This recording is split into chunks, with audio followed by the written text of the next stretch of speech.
go to deconfigure dot camera. I'll set up the HHP.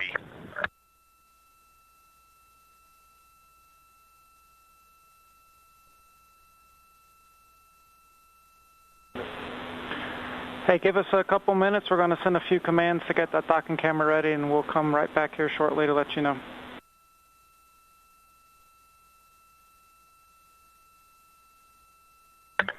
Sounds good, Mike.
Integrity crew, you are go to shut down the docking cam.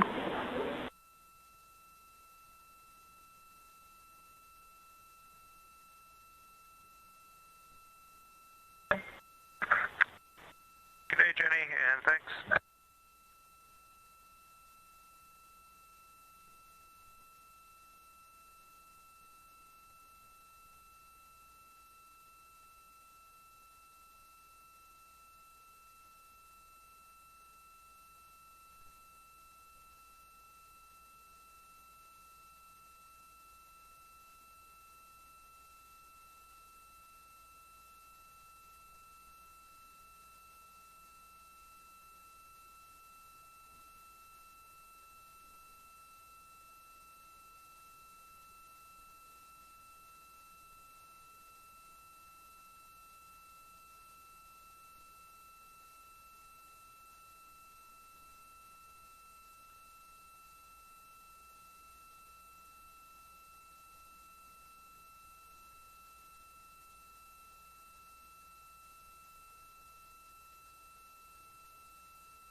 This is Artemis Mission Control at Johnson Space Center in Houston, Texas, with a mission elapsed time of 3 days, 18 hours, and 56 minutes since the launch of Orion and our Artemis II crew. However, we are entering Flight Day 5. The crew woke up at 11:05 a.m. Central Time to the song Working Class Heroes by CeeLo Green. They are now in their post-sleep period. We've heard from them just a little bit, but we will do so more throughout the day. During post-sleep, the crew has an opportunity to reconfigure the cabin for their day's activities. They get to perform any hygiene activities, as well as eat some breakfast. On the menu today includes vegetable quiche, granola, almonds, scrambled eggs, granola with blueberries, dried pears, and apples with spice. A reminder that we don't have refrigeration on Orion, so all of the meals that are being flown are rehydrated using the potable water dispenser. Each package of food lists how the astronauts are to fill up with water, what temperature, and for how long or what amount of water that they will need to rehydrate that food. There's also a small food warmer about the size of a briefcase and can heat food up to 155 degrees Fahrenheit.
Integrity crew, we are rolling Orion by 20 degrees to improve optical comm.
Those communications you just heard called to the crew were from Capcom Jenny Gibbons. She is a Canadian Space Agency astronaut and backup Artemis II astronaut. She'll be the voice you hear speaking with the crew from the ground today. That information was about the optical communications system, letting the crew know that they are going to maneuver the spacecraft to get better pointing for that optical communications. This OPCOM system allows the team to transmit science data, procedures, flight plans, communications, and more as a link between Orion and Mission Control. These are laser communications, so they use infrared light rather than traditional radio waves, and that allows more data to be sent. You are welcome to come on board.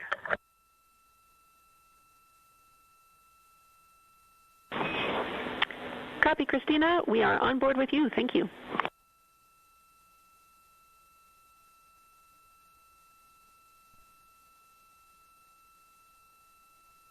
You're looking at a live view inside the Orion spacecraft, now just 61,919 miles away from the moon, the destination of this flight and where they will arrive for the flyby tomorrow.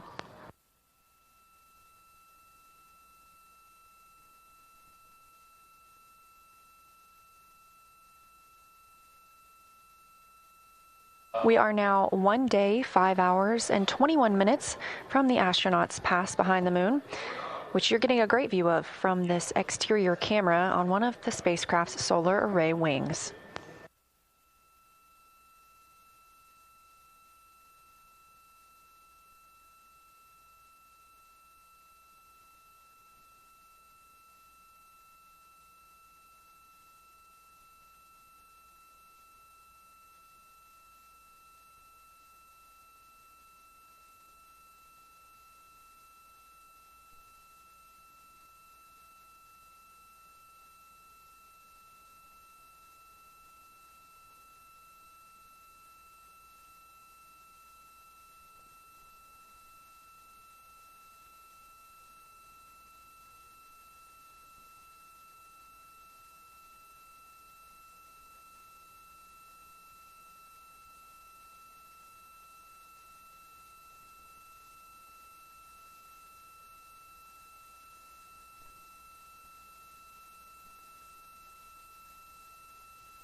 As we get a live look inside the cabin, closest to the camera, NASA astronaut Christina Cook, and behind her, Canadian Space Agency astronaut Jeremy Hansen, his first flight to space.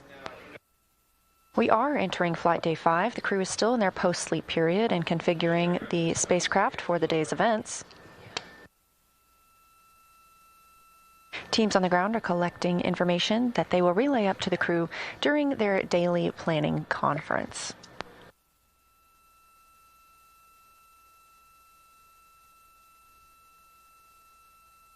That daily planning conference should start about 15 minutes from now, when the team will relay up any conversations necessary to let them know about the status of the spacecraft or the day's activities.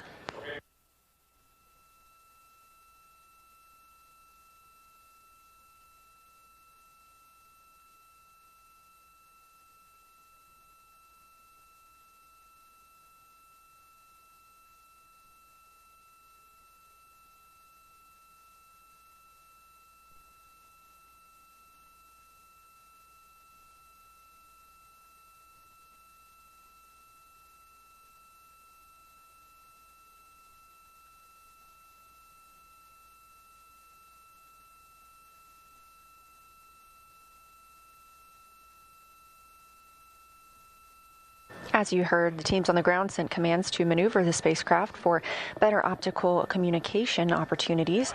The solar arrays are also in motion, moving to sun track position, allowing them to charge the batteries aboard the spacecraft. Taking a look at the events for Flight Day 5, tonight, while the crew is in their pre-sleep portion, they will enter the lunar sphere of influence. This is the point where the pull of the moon's gravity will be stronger than the pull of Earth. It'll be a full day for the crew, starting with a test of their spacesuits. You probably recall seeing them launch in those iconic orange spacesuits. These are the Orion Crew Survival System. We also refer to them as OCS. These protect the crew during launch and re-entry, but they're also designed to be used in an emergency. They can provide the crew member wearing it with a breathable atmosphere for up to 6 days if Orion were to depressurize. Of course, as this is the first flight of crew aboard Orion, this is the first time humans have worn these suits in space. So this crew is testing their ability to quickly don or put on the suits and pressurize them. They will also then install their seats and get into those seats while wearing the suits. They'll take a moment to eat and drink through a small port on the spacesuit's helmet and conduct other tests while suited.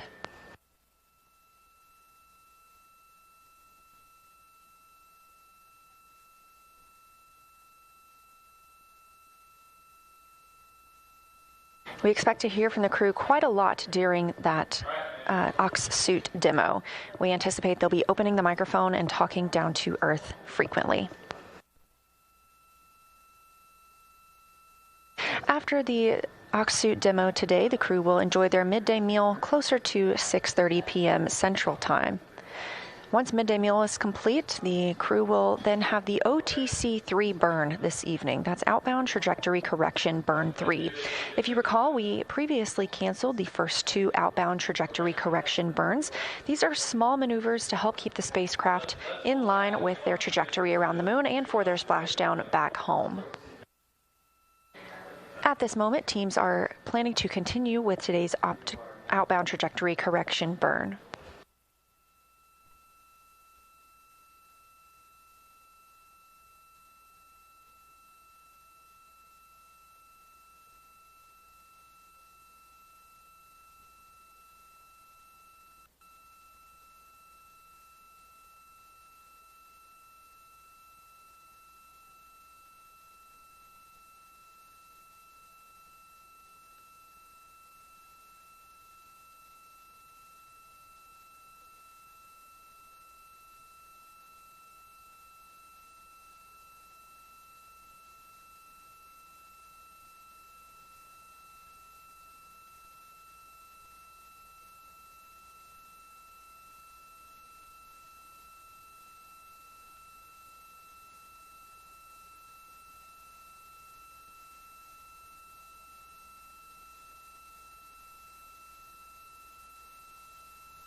and integrity. Can we start using PCD-1, or are they still using it?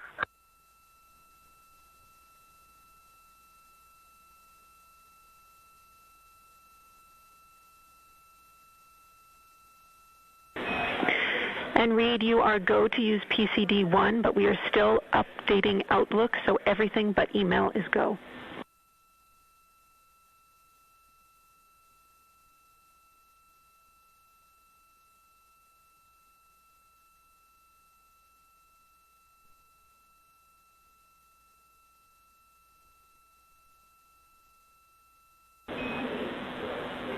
And Reed, while I have you, I wanted to let you know that we are not receiving the video stream anymore.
Hey, Jenny, how's that? That's super. Thank you.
A great look at life inside Orion as the crew members prepare their day. Again, we're standing by for their DPC, their daily planning conference. In about 7 or 8 minutes, they'll speak with teams on the ground to discuss the day's timeline, any vehicle status updates, or any updates from the crew. There in the bottom of your screen, Commander Reed Wiseman brushing his teeth.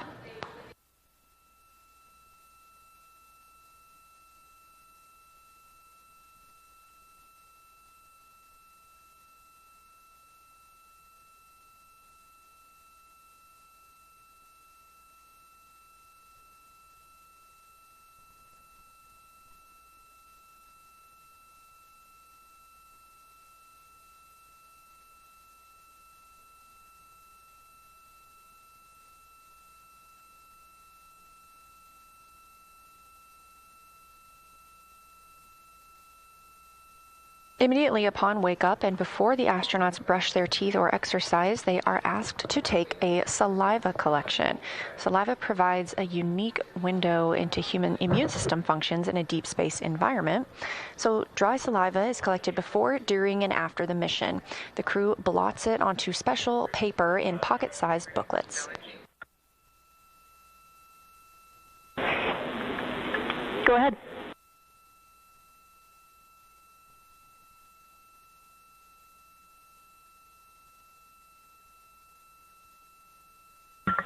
Yeah, low priority. Can you please tell me a good stow location for the 2 lens caps? I looked up lens cap in the packing plan and wasn't able to find anything. Thanks for the help. Low priority. Copy, Christina. IVA is looking at it. As we've seen throughout the mission, the crew will call down when they need to find something or when they need to store something. Everything aboard the spacecraft is tracked so it can be easily accessible or easily stowed and found later.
Houston, Integrity, good morning and happy Easter to everyone down on Earth. We wanted to kick off our Easter Sunday by honoring our crewmate, Jeremy Hansen. We have a long-standing tradition in the astronaut office of the traditional astronaut pin, and when you fly in space, you change from silver to gold. And so we figured today was a perfect day to honor our friend, Canadian astronaut Jeremy Hansen, with his flown astro pin.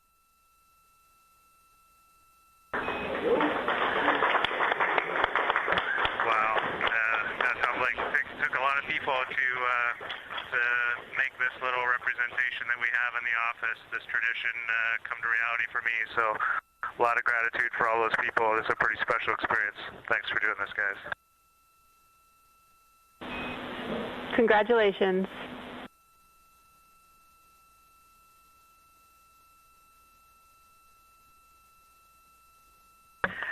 Well deserved. It's an honor to fly with you, Jeremy, and to be here when you get your gold astronaut wings. We wanted to take a minute to commemorate the holiday that we have. This time of year is something that many religions and many cultures hold dear.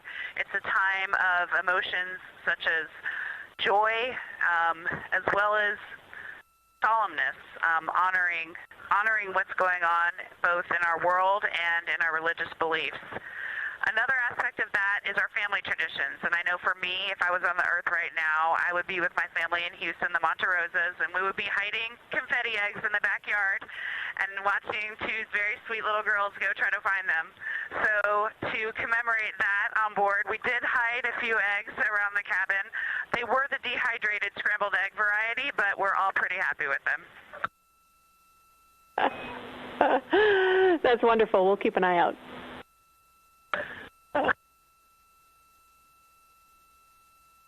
Yes, first I wanted to just say happy birthday to my father, Victor Glover Sr., and happy Easter to everyone down there on Earth. And with that, I will pass it off to Jeremy. Thanks, Victor. Happy Easter, everyone. We're talking up here as a crew, and we did want to send a special Easter message on this day. And, no matter your faith or religion, for me, the teachings of Jesus were always a very simple truth of love, universal love. Love yourself and love others. And something for us being up here and looking back at all of you through one tiny window is that just resonates 100% true. And our goal as humanity should be to just follow in that example. There were many examples in the past, but that's one example of love that we can just all follow in those footsteps, and it'll serve us well.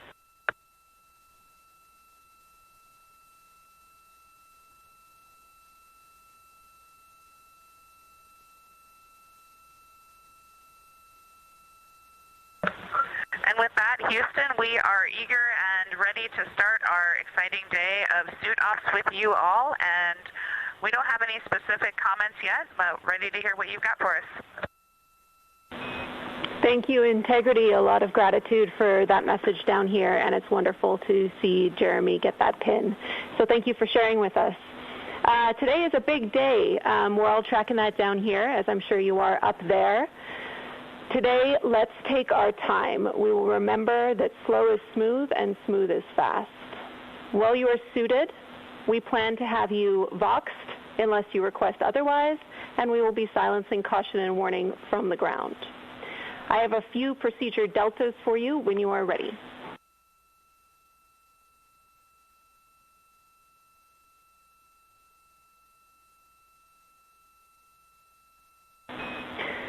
Copy, thumbs up. Today, during your suit up, we would ask that you cap the gas trap after all 4 crew members are connected to cooling. Read, there is a delta in your controlled depress to 10-2 init and term activities. Those are coming later today, so when it does come to it, you will be skipping the instruction to update the PPO2 max set point for flammability reasons. We will remind you with the instruction number when we get to those activities.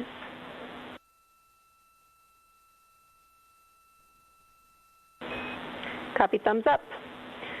We also expect that you will open visors 3 times today.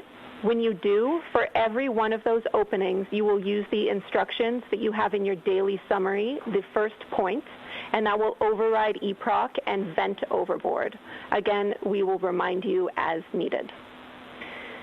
Today, I want to give you a refresher on your bold face for loss of suit ventilation while visors are down. Today, we are running on scrubber ARS fan 1. Call me back if you want to run through that memorized response. Otherwise, I'll take your thumbs up.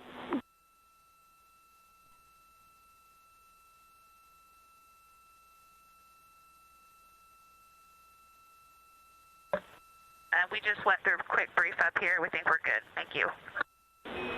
Copy. We also will have a summary from our administrator's interview and comments. Those will be uplinked to you in a crew message. The goal is to have that available for you after the DFTO. Around that point before your midday meal, we're also planning another sync. We have a couple of other items for you, but we will pass them after the DFTO. They're for the remainder of the day. Finally, you can stow the lens caps, Christina, in F1 large AGA general use brown label.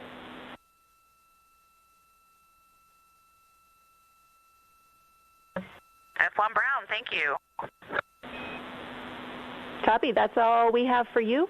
We are ready to support you, and I'll take any questions or comments you have for me.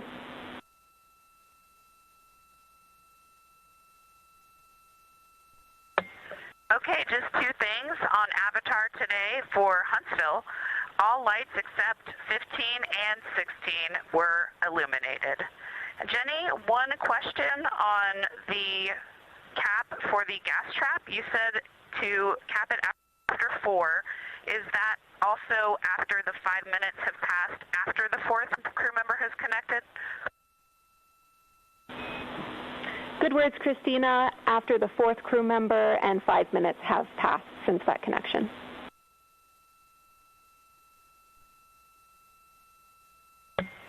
Copy all. And Christina, Huntsville copies the Avatar call. Thank you.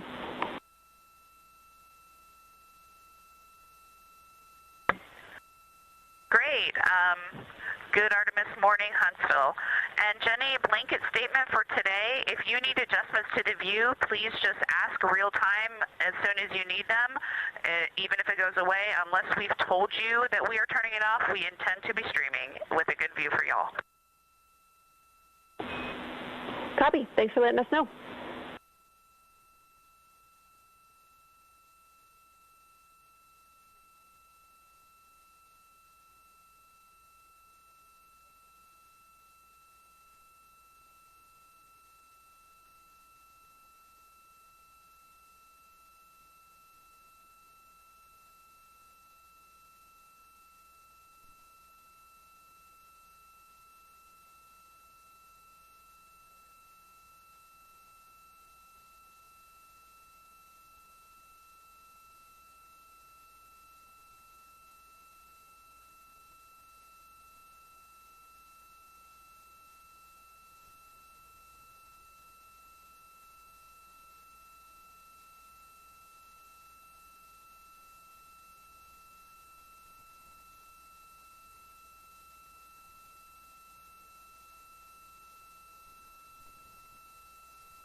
integrity for docking cam. Go ahead.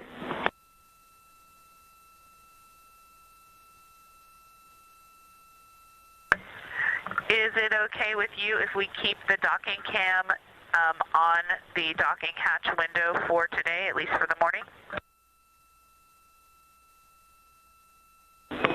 Yep, that should be fine. Thanks, Christina.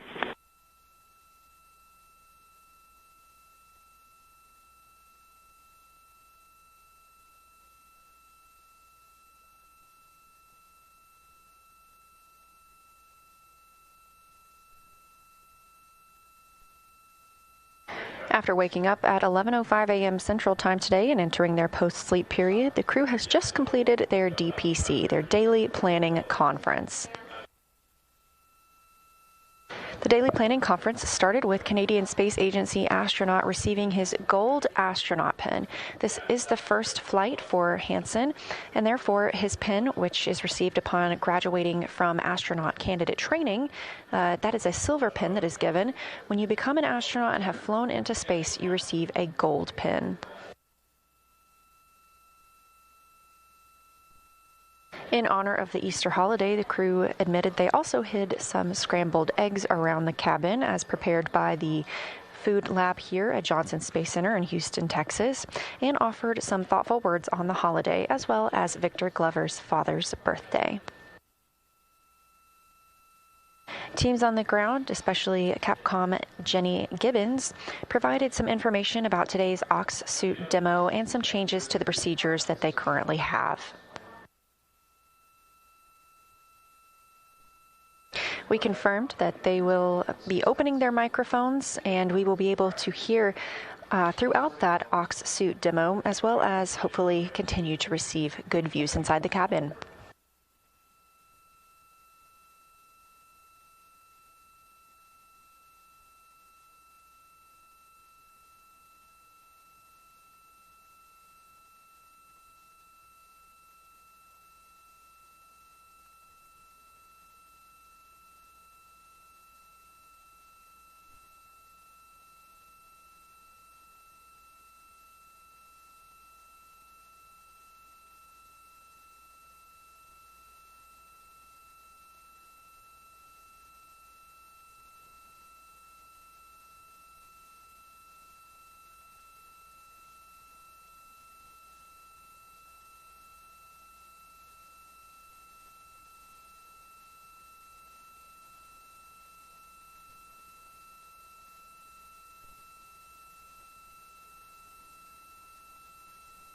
Houston integrity for an undergarment reminder.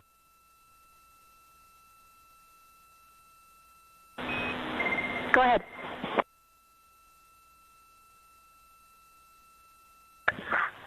Hey, James, remind us, these are our entry undergarments, but we do have an additional mag on top of the one we will wear today. Is that correct? Affirm.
Houston Integrity, AGA readings when ready.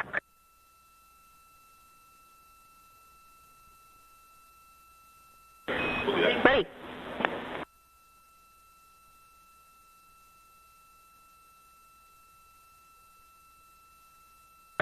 Good morning, Jenny.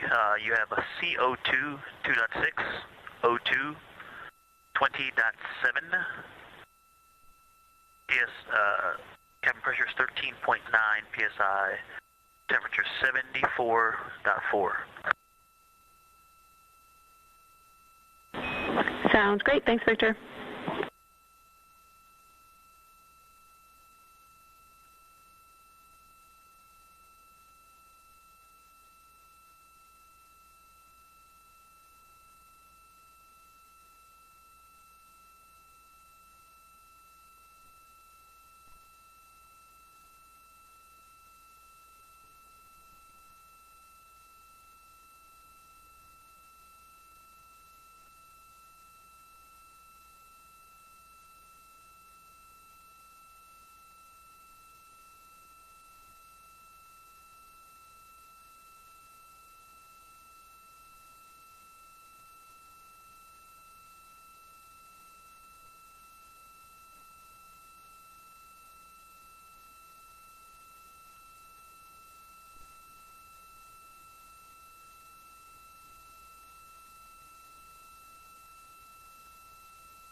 Houston Integrity for Nat Geo 360 camera question.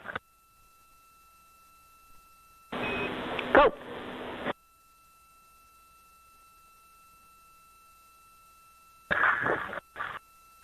Jeremy's our expert on this, and he's unavailable at the moment. We have a little red box in the lower left corner of the display with a white X in it.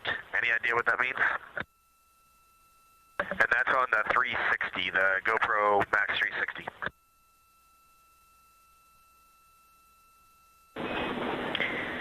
Checking.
Integrity Houston for Nat Geo 360 camera question.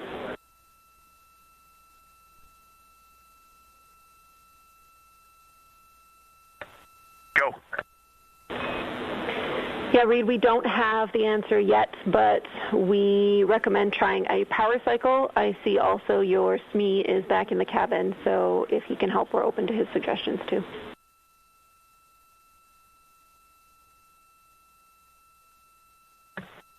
All other indications are good. I think we're good. We're going to press it. It is recording, and the red light is blinking. Time is counting, and it's in time-lapse mode, so I think it is looking good. Sounds good to us. Thank you.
Houston, integrity for GoPro Max. Go ahead.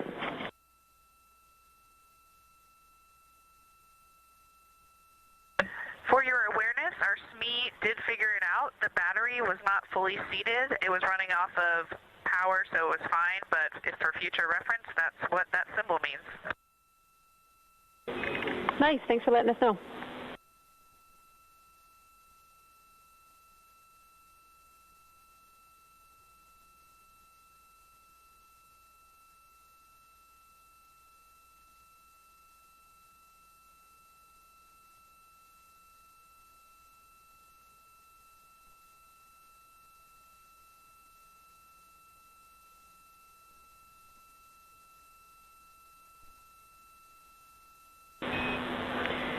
Integrity Houston for snack fill for Reed. I'll take a thumbs up if you're ready to listen.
Go ahead for snack. Hey Reed, today you're going to be completing 2 nutrition snack fills, one after another during this DFTO. We have some notes that you can also fill some hydration snacks, but those are just for crew comfort, both if you get thirsty and if Christina or Victor need a drink while they're consuming some pills from the pill tool. So we wanted to offer it up that you can fill those hydration snacks before you are in your suit. If you want to do it as a get-ahead, if you want to do it later on, that's fine with us too.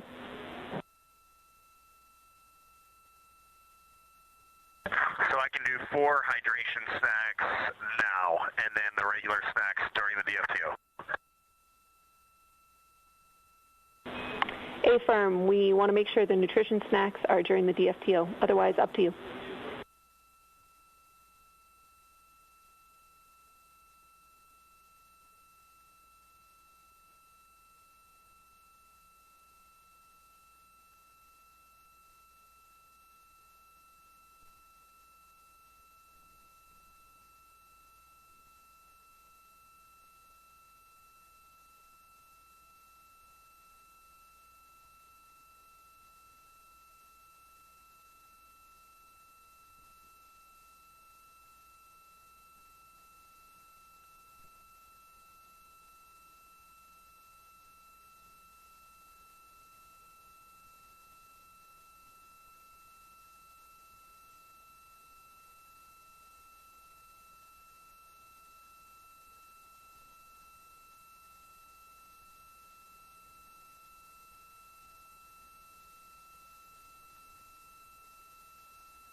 Can you remind me what the snack water fill time is at this cabin pressure?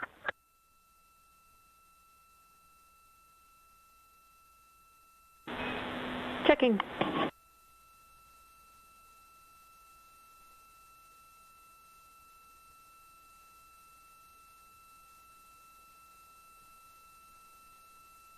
This is Artemis Mission Control. The team aboard Orion continues to set up for today's Ox Suits demo. That's Orion Crew Survival System. Those orange suits that you saw the crew launch in, those are also the ones the crew will return home in. They will be donning those or putting those on today in a rapid manner as if there were a depressurization event in the cabin.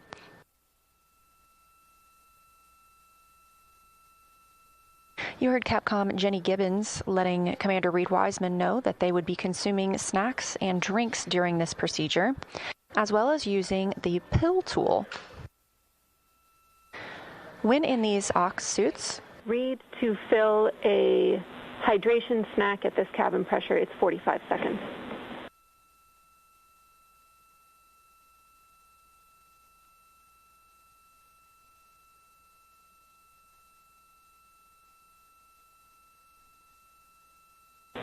Copy, thumbs up.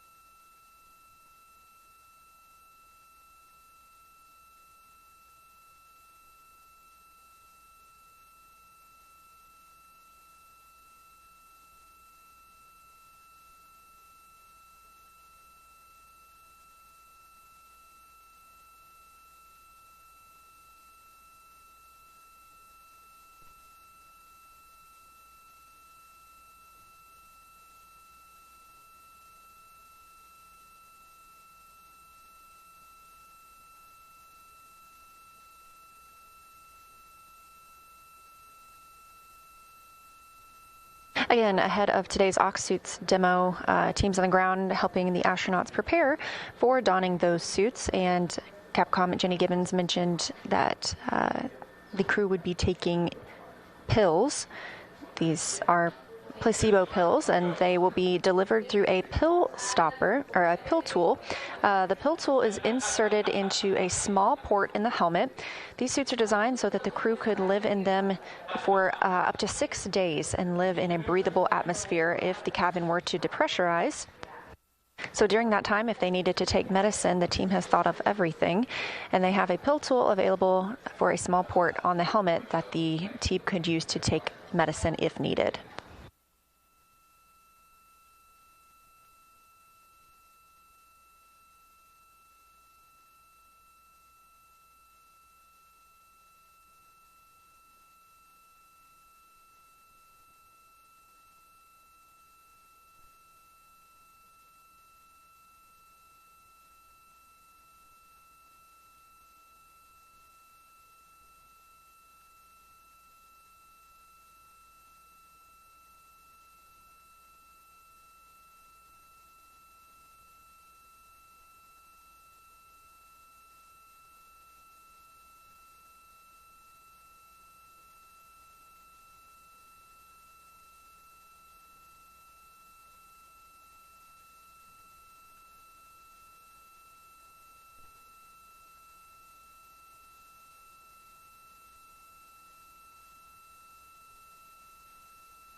This is Artemis Mission Control. We are mission elapsed time 3 days, 20 hours, and 9 minutes into the flight of Artemis II. We've just passed under 24 hours. To be exact, it's 23 hours and 14 minutes until we surpass the record set by Apollo 13 for the longest distance away from Earth. That distance was 248,655 statute miles. We'll see the crew surpass that tomorrow during their lunar flyby.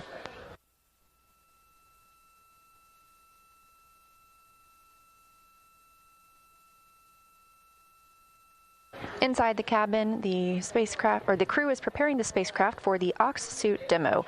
Orion Crew Survival System Suit. That's what OX stands for.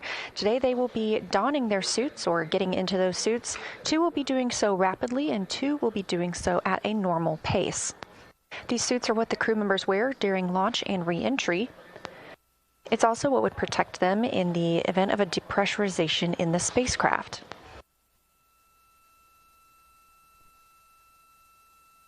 They'll conduct a lot of activities while in these suits. As you can see, they're starting to pass some drink bags that they may use during that time frame.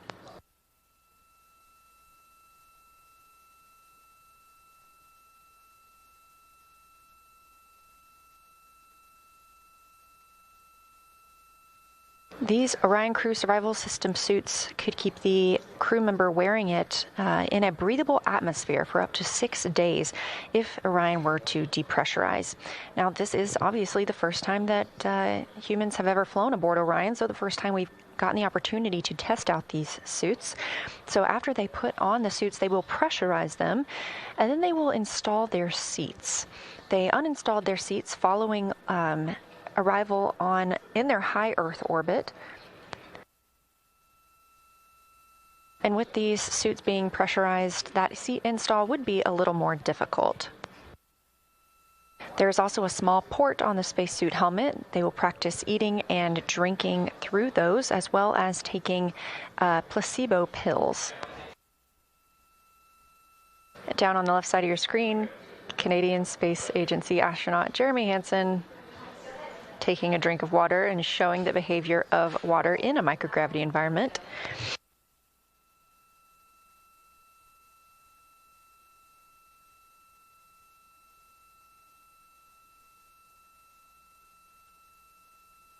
All right, Houston 4, water stacks are filled with a little bit of comedy here, and we're getting ready to settle in for the DFTO.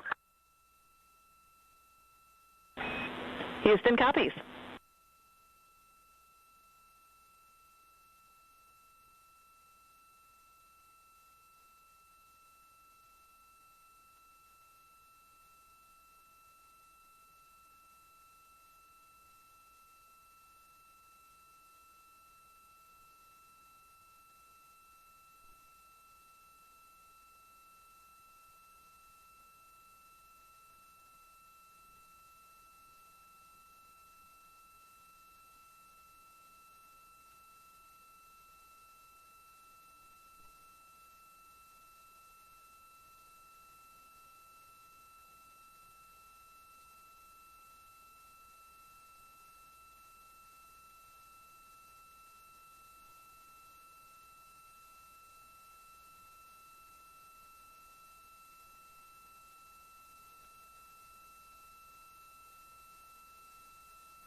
This is a visualization of the Orion spacecraft on the Artemis II mission. You can see this for yourself at any time by visiting nasa.gov/trackartemis. Down in the corner, you can see we are now less than 60,000 miles away from the moon. The crew reached that 2/3 mark last night.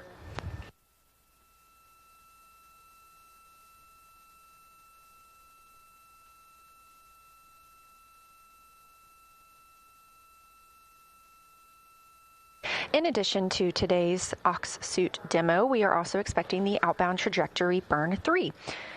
The first 2 outbound trajectory correction burns were deemed not necessary by the team. We are on a good trajectory thanks to the translunar injection burn. We will be executing the OTC-3 burn today. That's slated for 10:03 p.m. Central Time, and it's a 4-second burn with a delta V of 2.7 feet per second. This will use the reaction control system thrusters on the spacecraft.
Houston Integrity crew comment.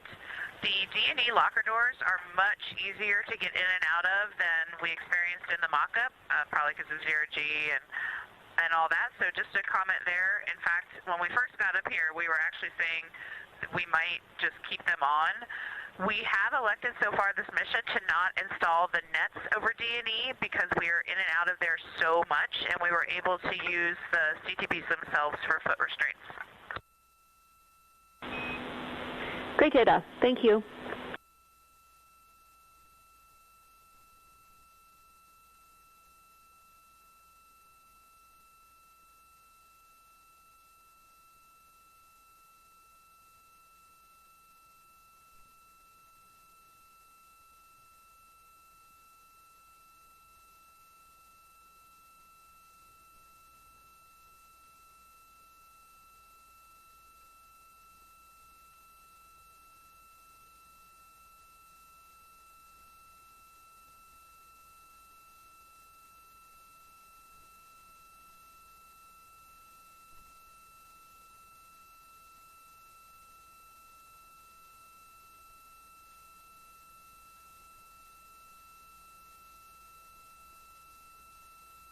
The crew is stepping into their procedures to begin the Ox suit demo, the Orion Crew Survival System demonstration.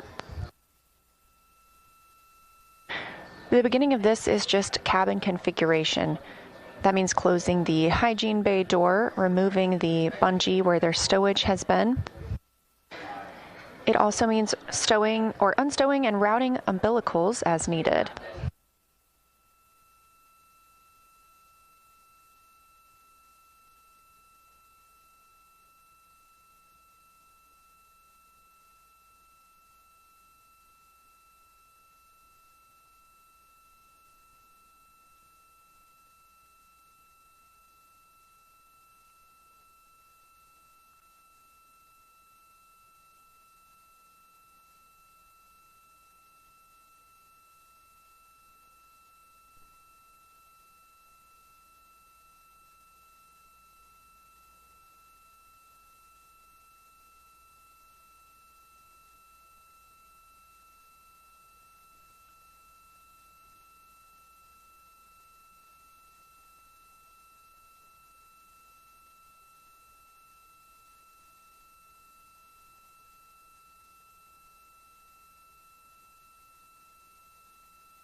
Data point is the D1, E1, D2, E2 doors are all identically labeled, but, well, I guess they're not, but the D1s have to go, well, D1 and E1 have to go under the seats, and D2 and E2 have to go down at the bottoms, and I think we goofed that up to start.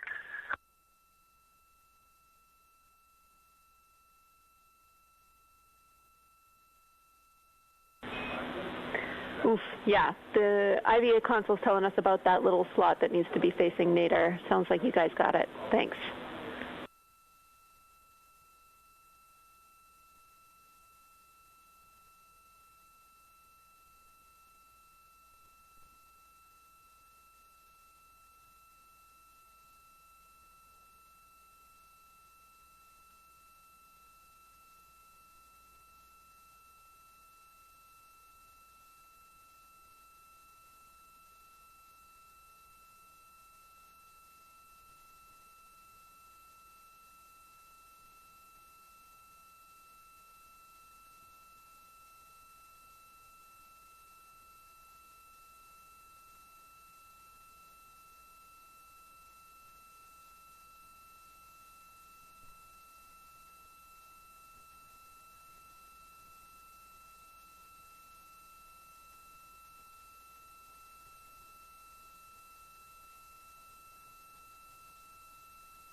Houston Integrity, another stowage note for boots.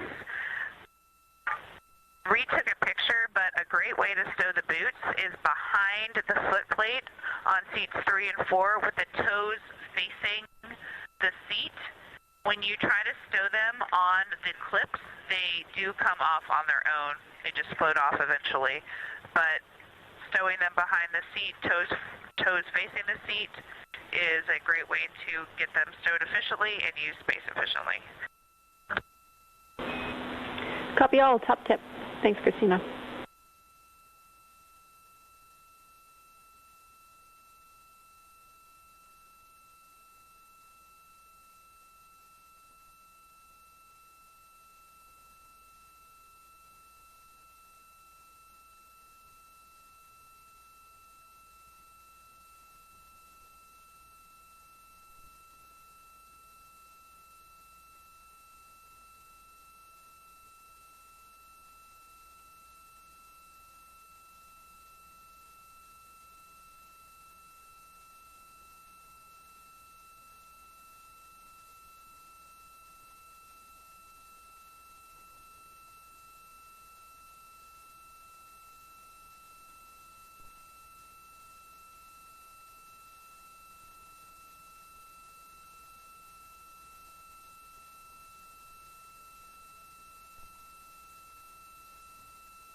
Houston Integrity, we would like to request that you all read up the contingency seat settings. We think that would be how we would be doing this if needed.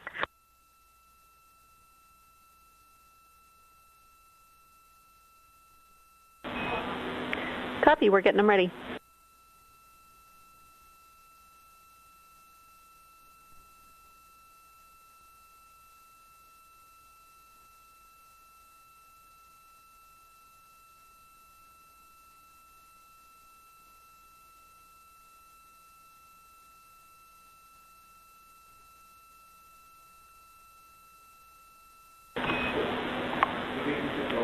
All right, Integrity, I have your contingency seat settings required. Where do you want to start?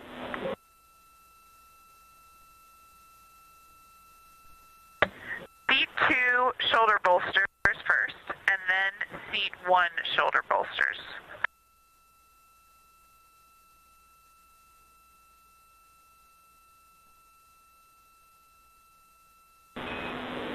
Seat 2 and Seat 1 shoulder bolster pit pins are in slots 17 and 18 for both.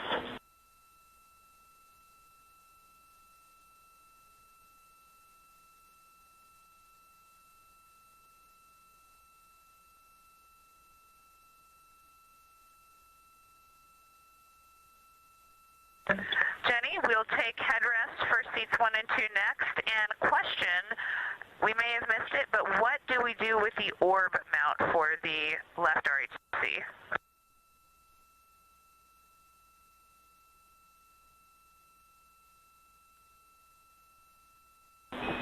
You'll be temp stowing the orb mount. If you want a locker location, we can get one ready for you. And the headrest post position for seats 1 and 2 are both 9.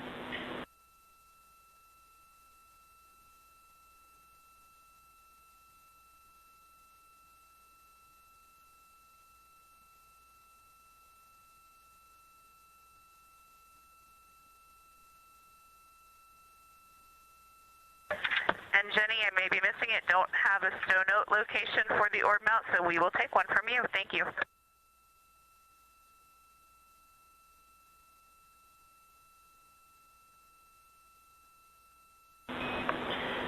F1 large, labeled AGA General Use Brown.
You're looking at a live view inside the Orion spacecraft named Integrity at the Artemis II crew as they are getting into their OX suits demo. OX stands for Orion Crew Survival System. These are the suits they wore during launch. They have orange suits right there.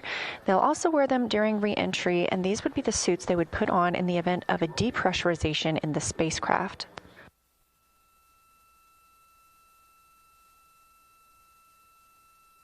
Today's test is going to allow the crew members to don or put on their spacesuits. 2 will do so at a nominal or normal pace.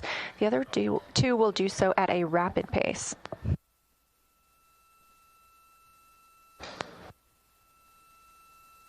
Currently, they're working on installing 3 of the seats. Once they have donned their suits or put on those suits, the crew will then install seat 3. They want to do that while the suits are pressurized to understand how they would do so in the event of a depressurization if the seats were not already installed.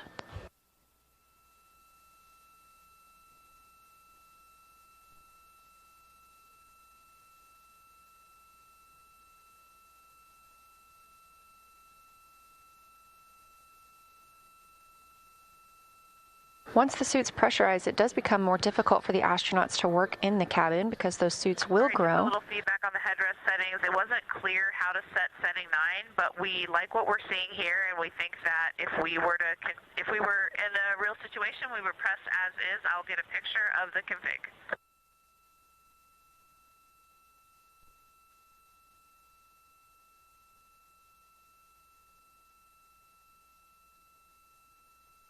You'll hear the crew call down feedback on several of the steps they have listed. Earlier, we heard good feedback on how Commander Reed-Wiseman had stowed their boots. This is all to help prepare for future missions in writing procedures for astronauts who will fly around or to the moon on future Artemis flights.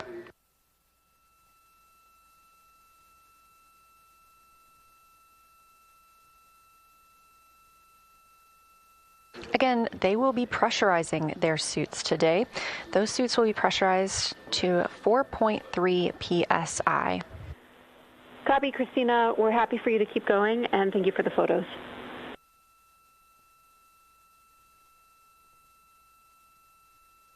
Those suits will be pressurized at 4.3 psi above a 10.2 psi cabin, so they'll be experiencing 14.5 psi in total.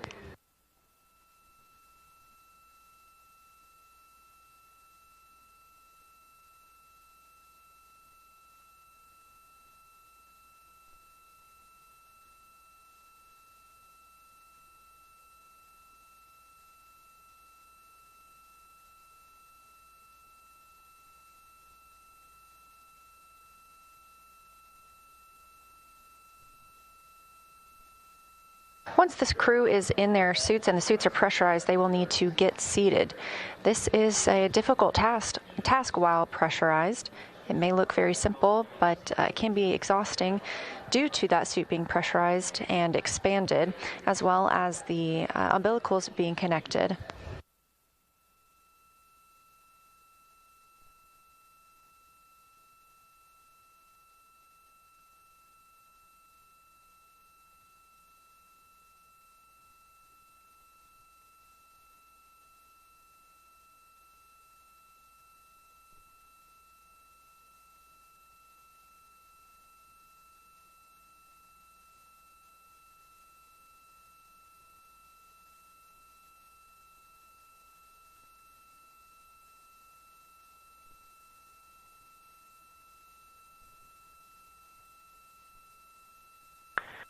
Jenny, we are ready for the position to latch the leg assemblies onto the seat backs for 1 and 2. For both seats 1 and 2, you're looking for the seat pan position. You will be putting the pit pins in position 3 and 7 for both seats.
As you can see, the crew is now installing the foot restraints for 2 of the seats.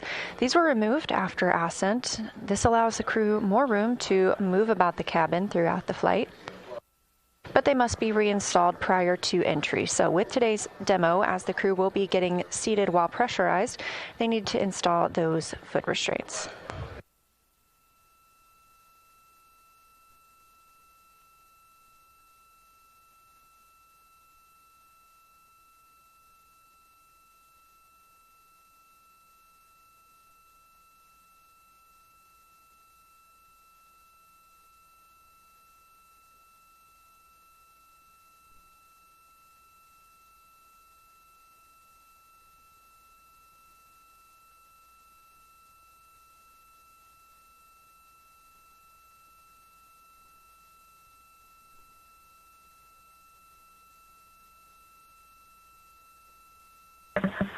And Jenny, we are going to leave the foot pans all the way in for now for suit on. Copy.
Jenny, we'll take shoulder bolster settings for C4.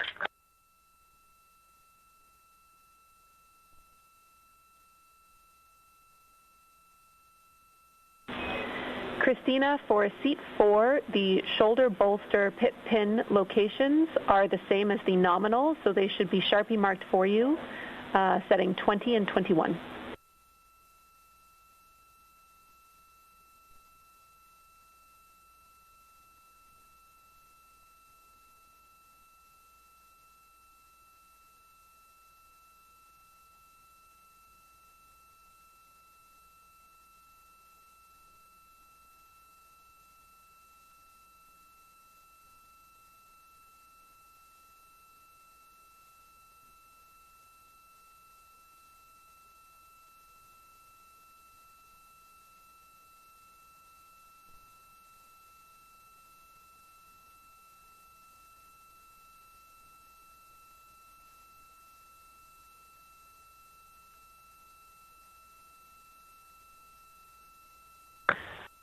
Houston, we will take headrest settings for C4, please.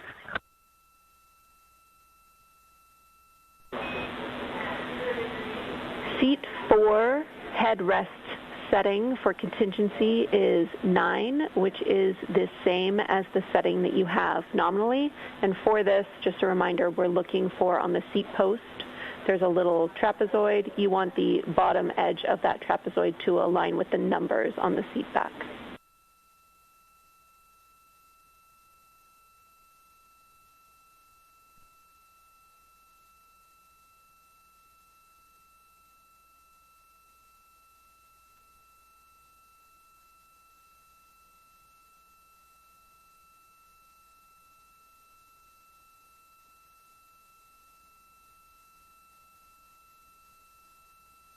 And Jams, for seats 1 and 2, we, based on that call you just made, thank you for the landmarks, we think our seats are currently set to 11. Seat 1 and 2 seat back posts are at 11, and we launched that way. We're going to leave them that way for now.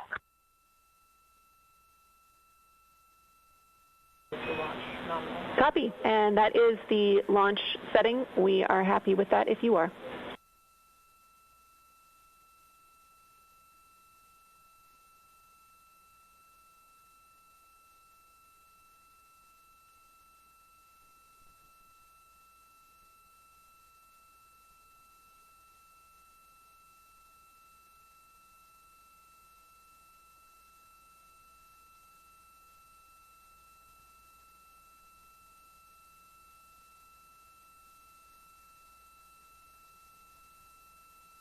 Hey Jenny, we've deployed the post, and apologies, wasn't quite ready to, turns out, absorb all those numbers. So the bottom of the trapezoid aligns with which line? For you, Christina, it will be a setting of 9, and you can find that just on the seat back itself. It should be right beside the post for the headrest, and it's the same as your nominal launch setting.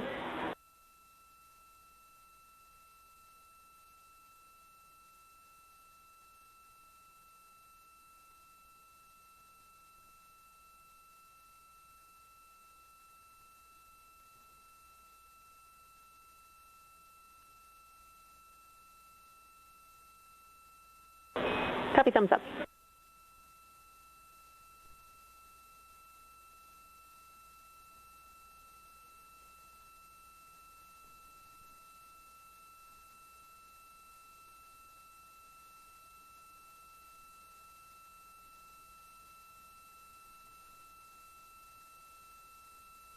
All right, we're good. Thank you.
for installing the headrest. We're looking for the right Sharpie mark. Do we understand that the lower part of the headrest mounting bracket should align with a Sharpie mark on the post?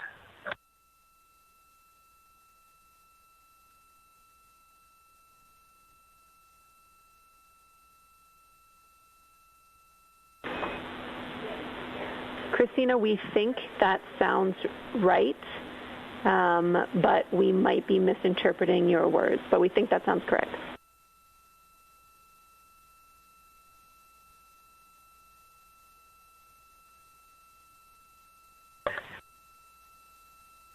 Okay. Yeah, I think we feel comfortable with it, and you did say that both of my settings were launch settings, headrest and post, correct?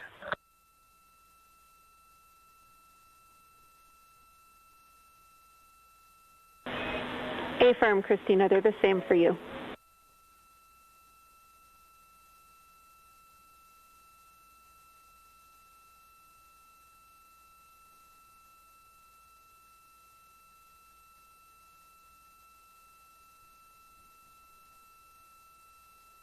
If you're just joining us, this is Artemis Mission Control at Johnson Space Center in Houston, Texas. Mission elapsed time, 3 days, 20 hours, and 48 minutes. However, we are on flight day 5, and a major event for today is the Ox Suits demo. This is Orion Crew Survival System suit, and if it looks like the crew is preparing the spacecraft for re-entry, they are not, but this is a necessary step ahead of donning or putting on those Ox suits. As this is the first flight of humans on the spacecraft, we're using this entire mission as a test for all systems. That includes using these suits for survival if needed. If the spacecraft were to depressurize, the crew would be able to put on their suits and have a breathable environment for up to 6 days. This is the first test of the crew putting on these suits in the microgravity environment. They will then pressurize them and get into their seats, conducting some tests along the way.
Hey Jenny, can you check the WAP and make sure the WAP is still connected? We just had, we crimped the Ethernet cable when we removed the seat 3 seat pan.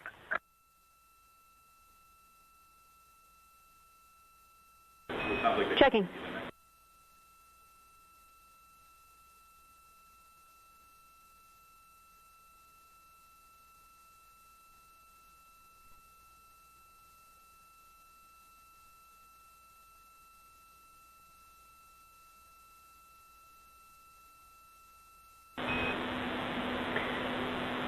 And Reed, we see a nominal connection to the WAP. Everything looks good. Thanks for letting us know anyway.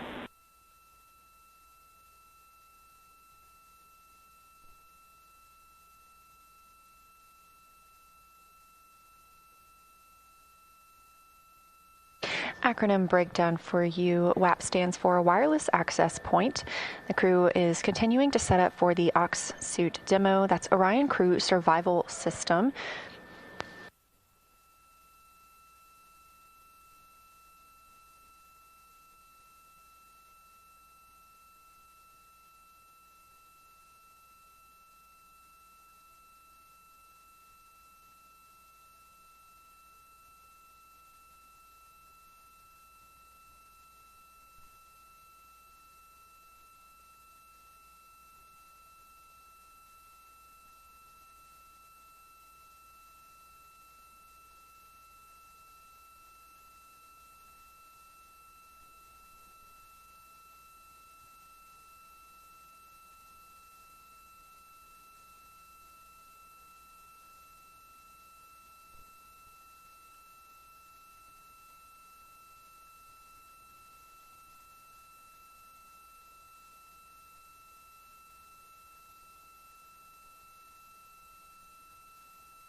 Houston, integrity for seat restraints.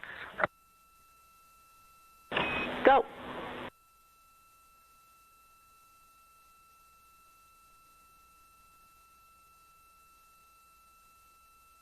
Hey, Jenny. We have elected, if you agree, to not use the crotch belt seat restraint tethers because we see that they are floating and we think that they will be easy to retrieve without the tethers. Copy. That looks really good to us as well. Thanks.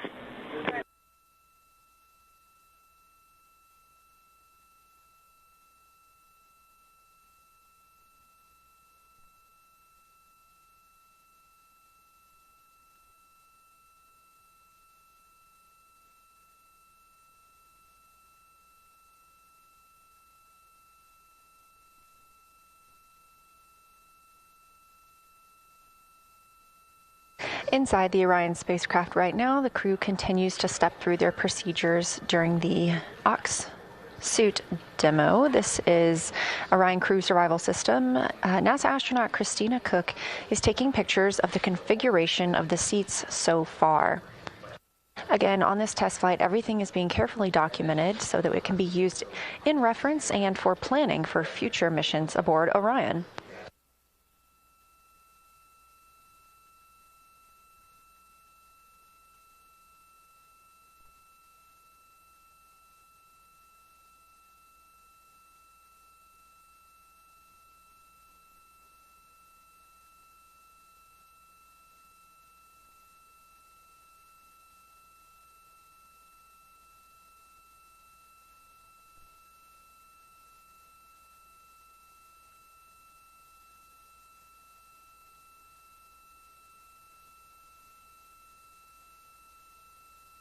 Again, the crew will be putting on their Ox suits during this demonstration.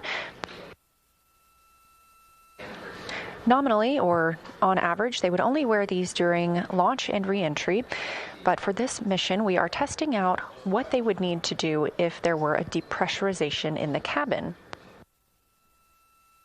These suits would provide them a breathable environment for up to 6 days, and they also have the ability to take medicine, eat, and drink while in the suits, so all of those things will be tested out today.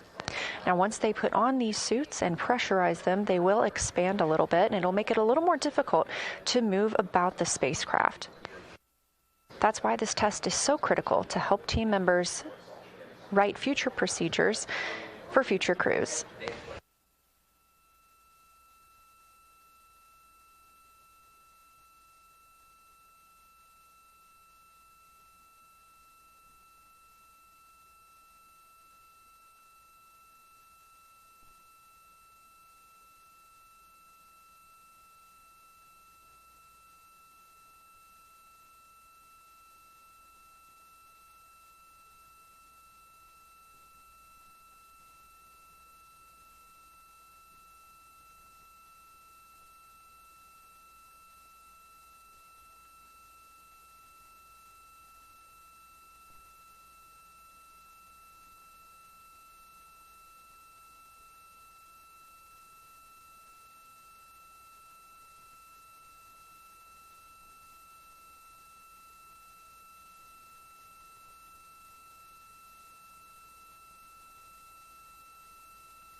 Hey everyone, quick note on how the harness straps are sent up. If you can see, when they were sent up, both of these were all the way flush with this, and it made it pretty hard to start the pull out to make them be adjustable. It would be great if they're just separated and maybe flown in a config like that. Copy and noted. Thank you.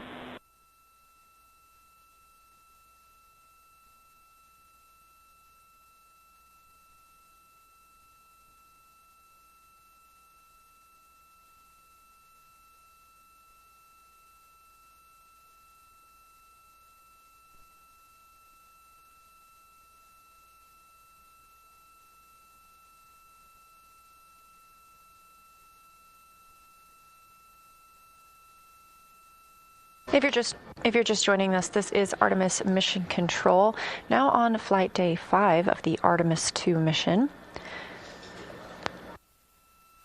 The crew and spacecraft are now over 219,900 miles away from our home planet of Earth, 57,850 miles away from the Moon.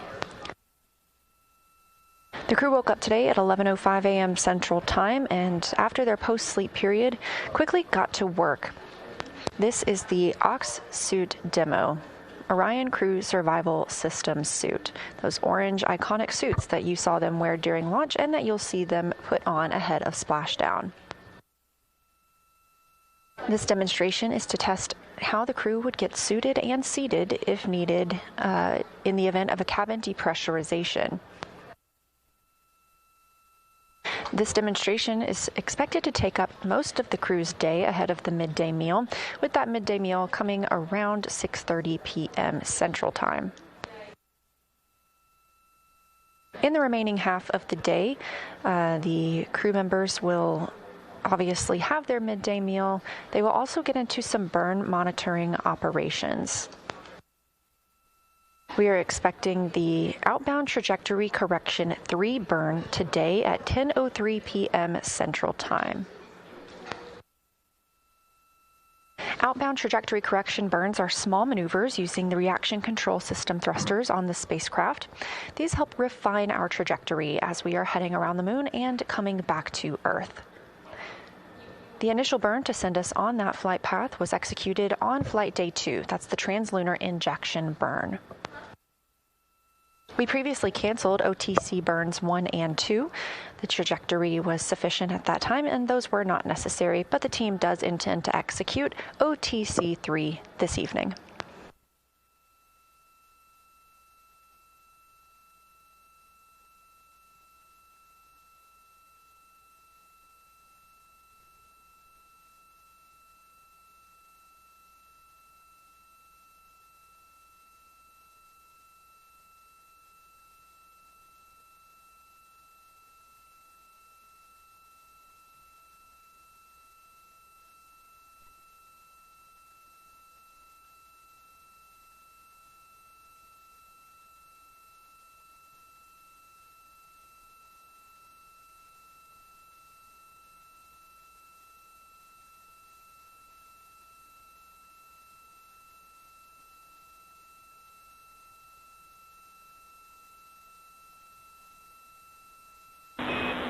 We see that in the video. Thanks, Christina.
Okay, just to update you, Jenny, we finished all the seat config stuff. We're grabbing out the snacks now and continuing. Copy, that sounds good, Christina. And just to let you know, we have a pretty big delay on the video, so for things you're trying to show us, we just might call them a bit late.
integrity for timeline sync.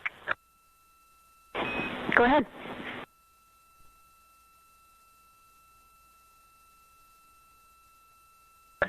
James, we are nearing the time of having y'all go off board so that we can get into our suits.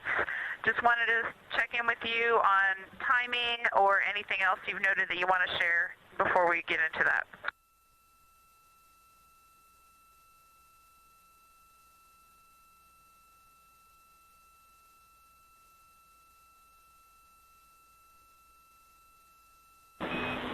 Thanks for letting us know, Christina. That syncs with everything that we've been tracking.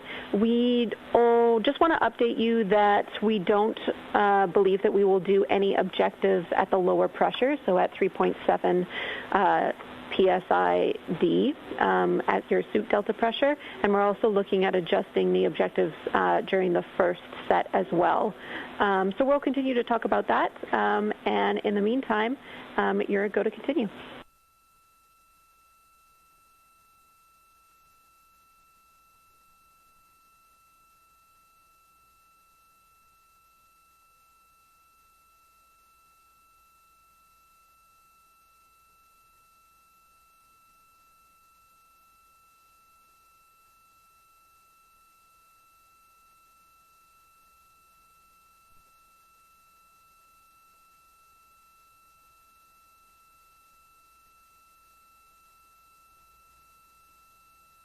This is Artemis Mission Control on Flight Day 5 of the Artemis II mission of our 4 astronauts around the moon.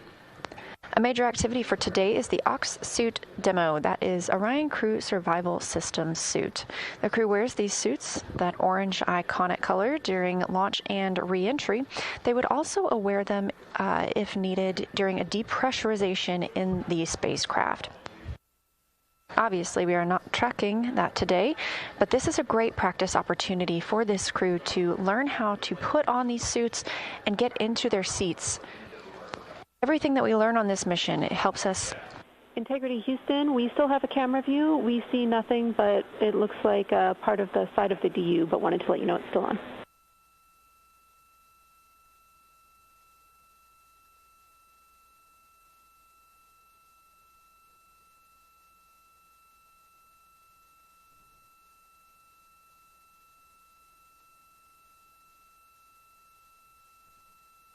Everything we learn on this mission, including the steps taken today, help us prepare for future crewed missions aboard the Orion spacecraft. Now, while we expect to have more views coming back from the spacecraft, the crew has asked that we go off board for a moment while they don their liquid cooling garment and their comfort garments that they will wear under those suits. Integrity, that is a better view on the camera. We are a little worried about it becoming unstowed, but right now all we see is the plastic bag and part of the Pelotor. So that's good for now, and a reminder, we'd love timing for your suit up.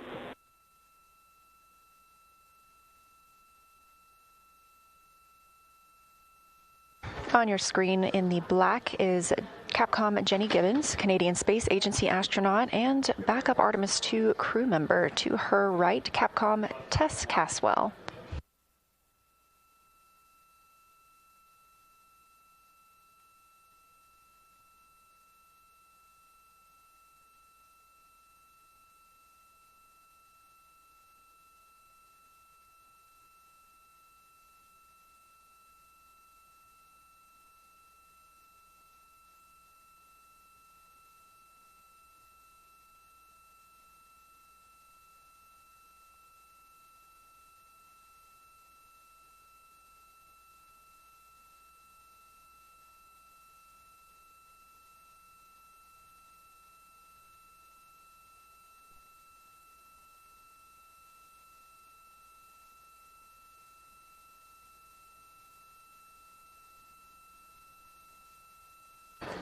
This view, a visualization of the Orion spacecraft, its current orientation and distance to the moon, which is now 57,323 miles, continuing to grow closer by the minute as the spacecraft is traveling 1,554 miles per hour.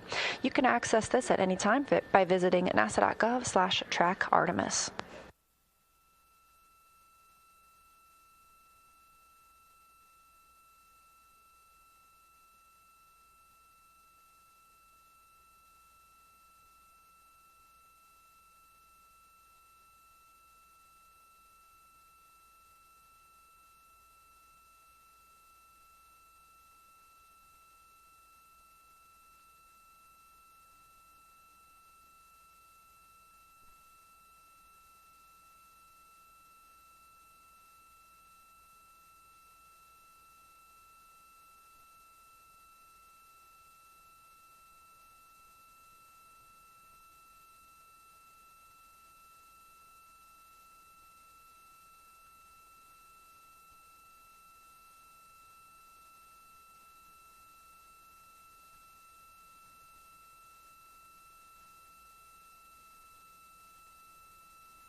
A recap of who we have flying aboard the Orion spacecraft for the Artemis II mission. We have Commander and NASA astronaut Reed Wiseman, pilot NASA astronaut Victor Glover, Mission Specialist 1 NASA astronaut Christina Cook, and Mission Specialist 2 and Canadian Space Agency astronaut Jeremy Hansen. Currently, the crew members are getting into their OX suits, those Orion Crew Survival System suits. This is part of the demo during which those suits will be pressurized and also have leak checks.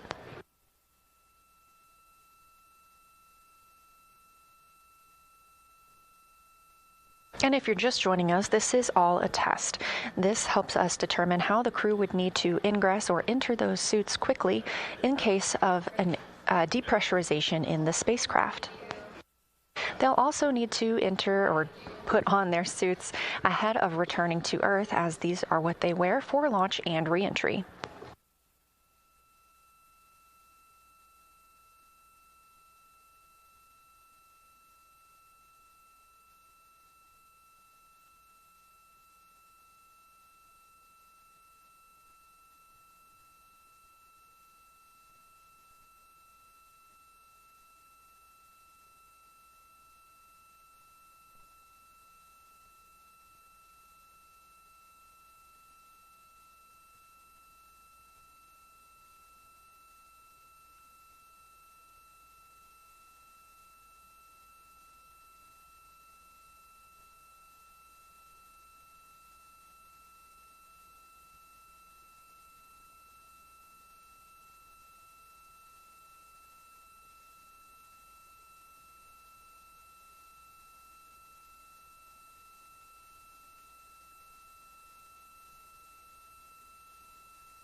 Houston Integrity, we are bringing you back on board. Let us know if you don't see it. We haven't dawned, but we think that we're okay with you all watching the full dawn from comfort garments.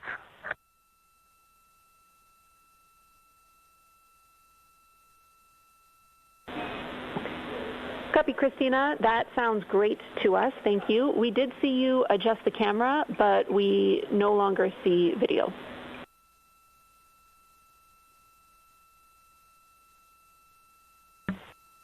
That's being worked. Thank you. And with that, if you agree, we will allow you all to determine suit donning start and complete time for the rapid and nominal.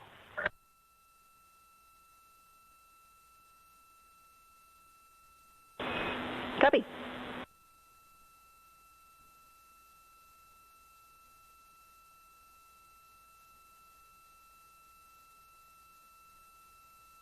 As you heard from NASA astronaut Christina Cook, the crew are now in their comfort garments, and they will continue putting on or donning their OX suits, Orion Crew Survival System suits.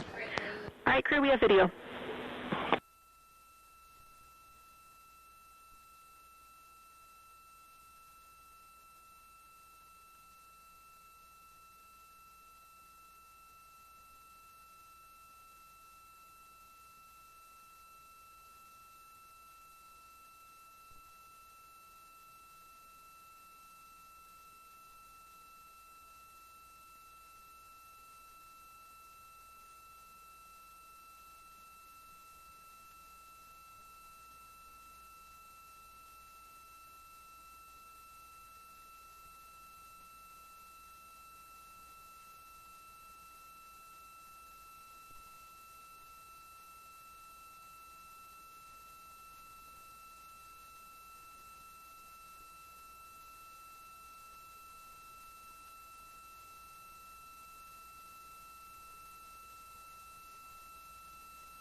As you can see inside the Orion spacecraft, it is significantly more crowded than we've seen over the last few flight days.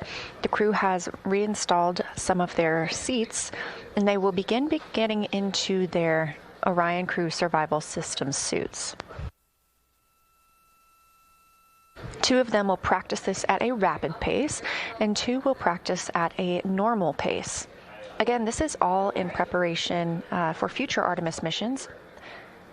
It's all preventative in case the crews would need to don or put on these suits while in a depressurized environment.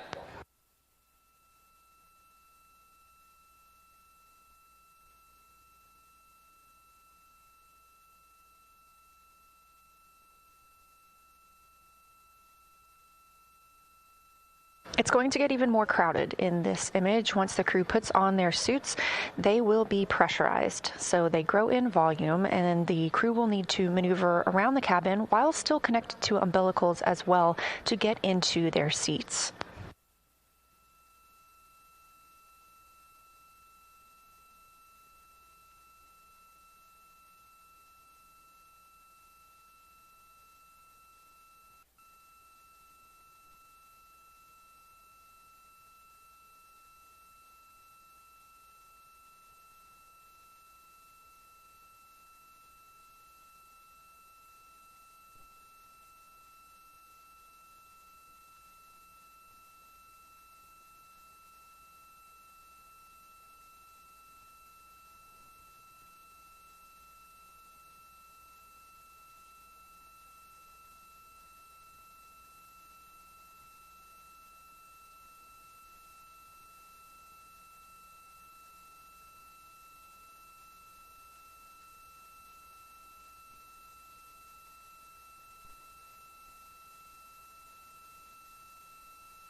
Currently in the Orion spacecraft, you can see crew members starting to put on their OX suits. That's Orion Crew Survival System. Those are the iconic international orange suits that the crew wears during launch and reentry, and they would put on in the event of a cabin depressurization. So today is a test to understand how the crew needs to put on these suits in a cabin depressurization situation. This test helps us refine procedures for future crews that fly on Artemis missions. These suits are developed by the OX team, again, Orion Crew Survival System. They are monitoring today from the Mission Evaluation Room, also known as the MIR, at the chess console. That's Crew Habitation Equipment Support Systems. This console provides expertise on the crew systems and equipment that the astronauts are using throughout the flight.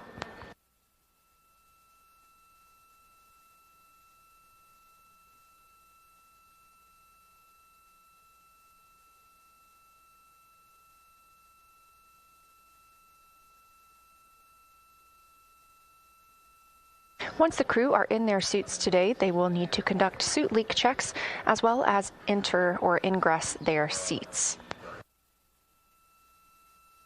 They'll have some additional tasks like drinking and eating while in the suit, as well as taking placebo pills through the pill tool.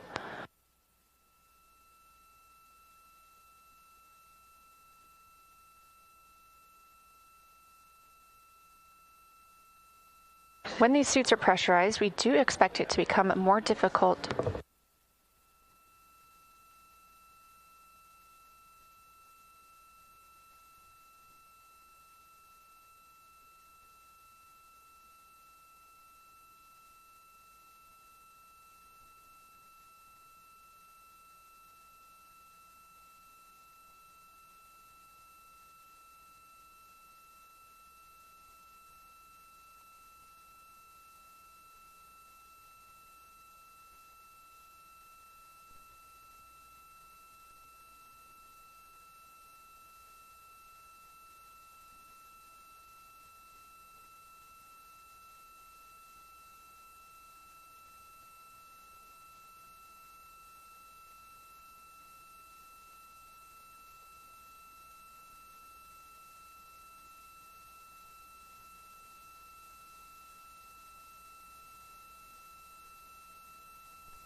Again, once we get the crew into these suits and they are pressurized, they will also be on umbilicals. So these are adding a little more difficulty to moving inside the spacecraft and getting seated.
Integrity Houston, we're following along on video. A reminder, when you are moving about the cabin, we want the strain relief carabiner attached, so your umbilical to your suit, and we would also like Cobra buckles fastened for, at minimum, the 2 free float leak check crew members.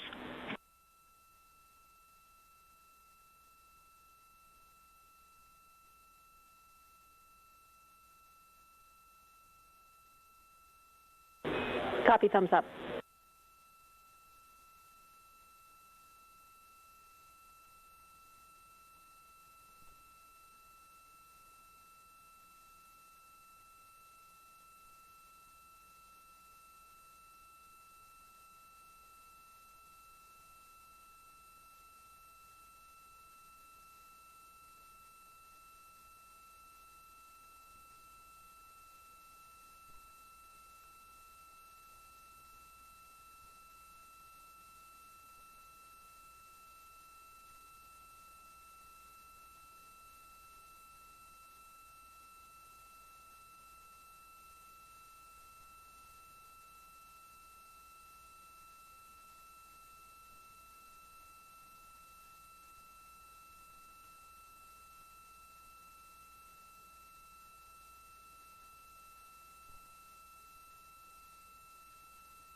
Houston, integrity com check, seat 1.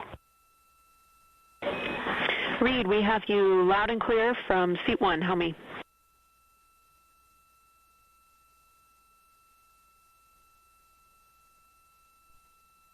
Loud and clear.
Houston integrity comm check from seat 2.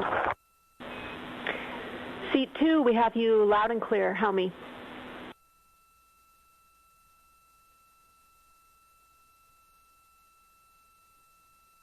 I have you the same.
Houston integrity, seats 1 and 2, rapids on, complete.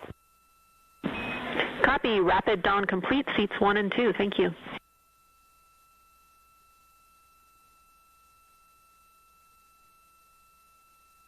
That call coming from Commander Reed Wiseman, NASA astronaut aboard the Artemis II mission, down to Capcom or capsule communicator Jenny Gibbons.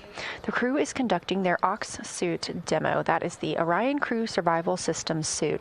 And as you previously heard, a voice check from NASA astronaut Victor Glover, the pilot on the mission, he is in his seat. Wiseman confirmed the same and that the rapid suit. Integrity crew, low priority camera adjustment. We will take a tilt towards seat 3. That is more toward the Equus wall and the lockers if able.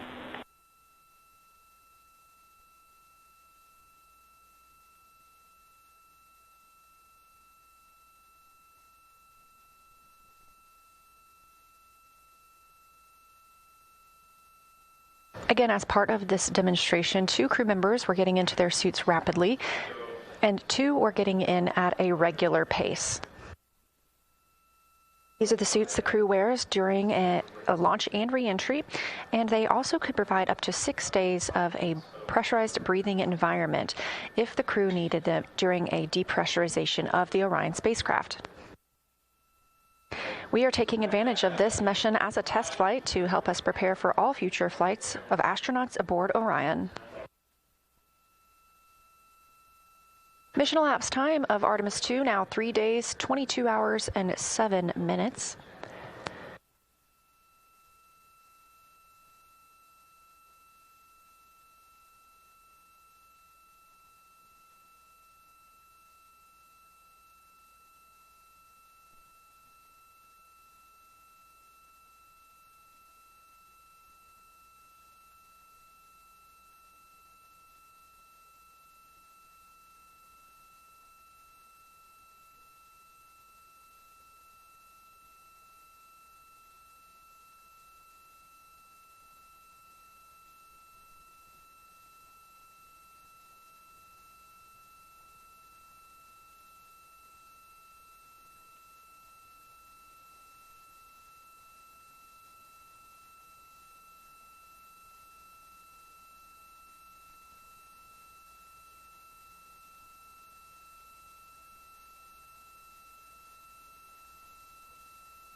In addition to today's suit donning demo, The crew also is scheduled to see the outbound trajectory 3 burn. That's going to be at 10:03 p.m. Central Time.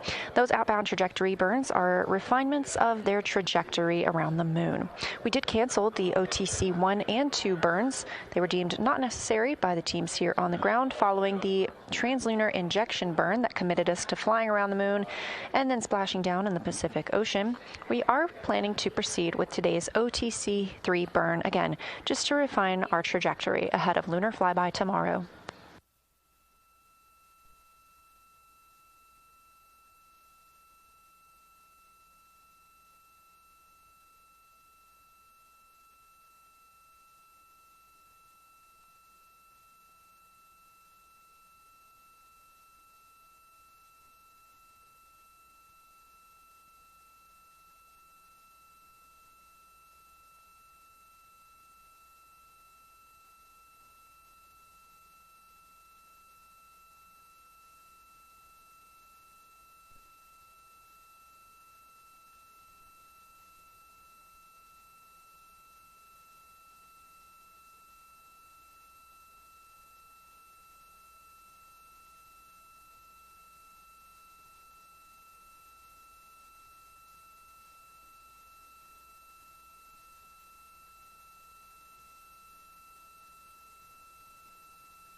And Houston, we'd like to just get a big picture sync across the crew right now. Absolutely, go ahead.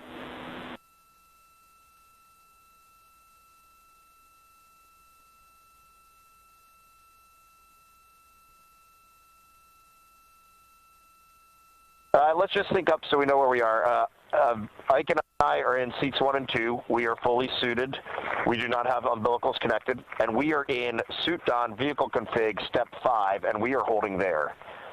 And then Christina and Jeremy are suiting up on a nominal suit up right now. We believe that's where they should be. Christina has not begun suiting yet, so I think we need to know from you if you could take the operational lead and start walking us through where these 2 distinct groups should be, Victor and I, and Christina and Jeremy.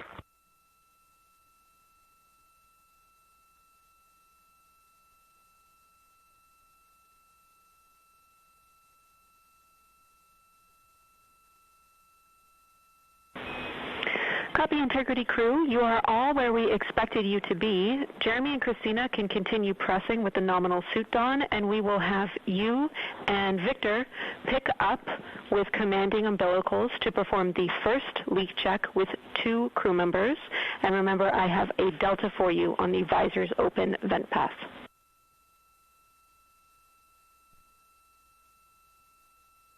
We will always vent overboard today. Stand by. Good words.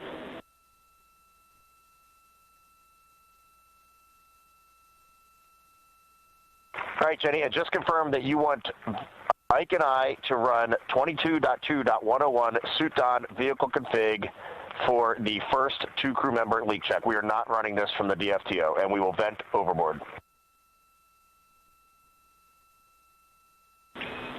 Affirm.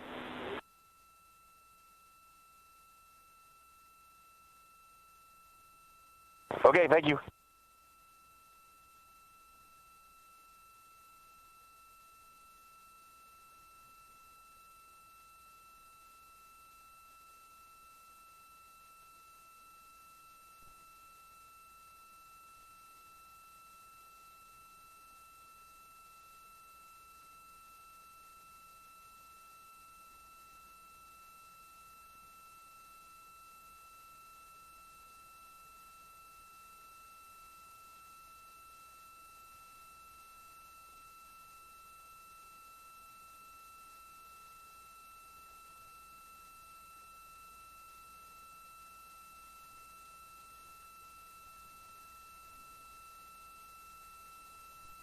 Now that Victor Glover and Reed Wiseman are suited and in their seats, they are going to step through the leak check procedures. Again, if you're just tuning in, this is a demonstration of the crew putting on their suits on the Orion spacecraft. They would need to do this on orbit if there were a depressurization of the cabin. Otherwise, they wear them during launch and entry. Everything we learned today helps us prepare for future crews to fly on Artemis. And we expect the team to be calling down questions and reports of their status as they move throughout the procedure.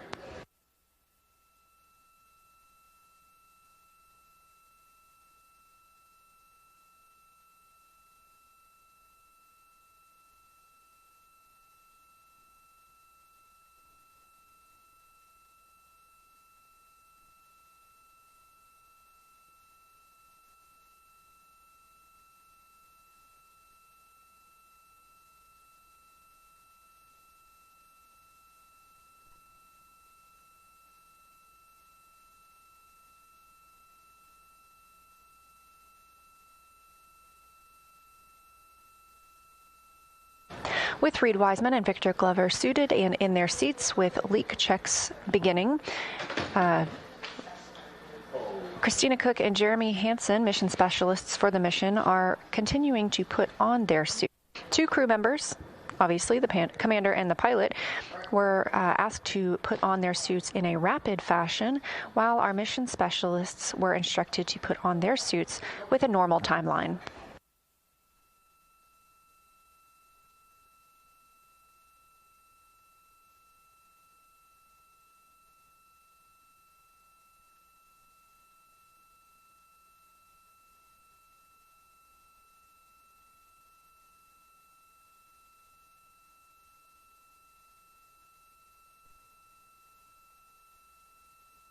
Today we are going to be pressurizing the suits to 4.3 psi, on top of the cabin being at 10.2 psi.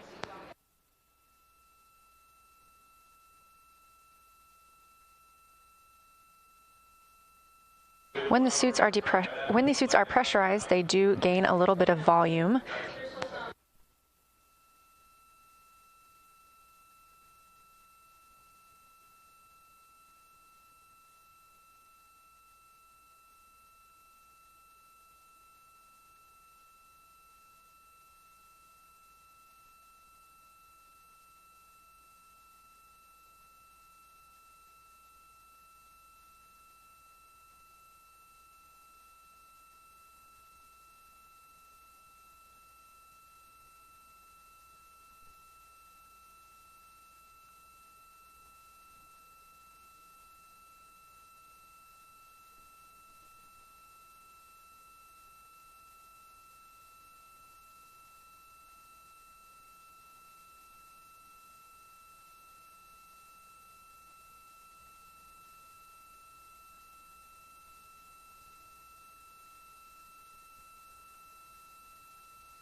You're looking at a live view of Artemis Mission Control here at Johnson Space Center in Houston, Texas. This is the Orbit 1 team on console. Houston, seats 1 and 2, leak check complete. We see the same.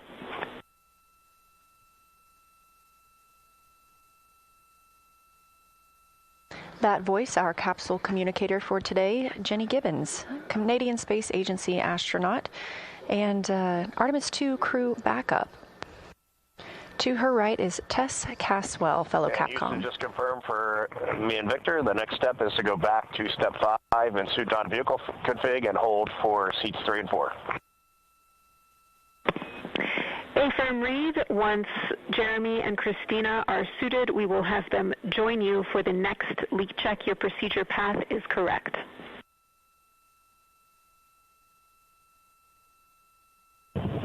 We copy, thanks.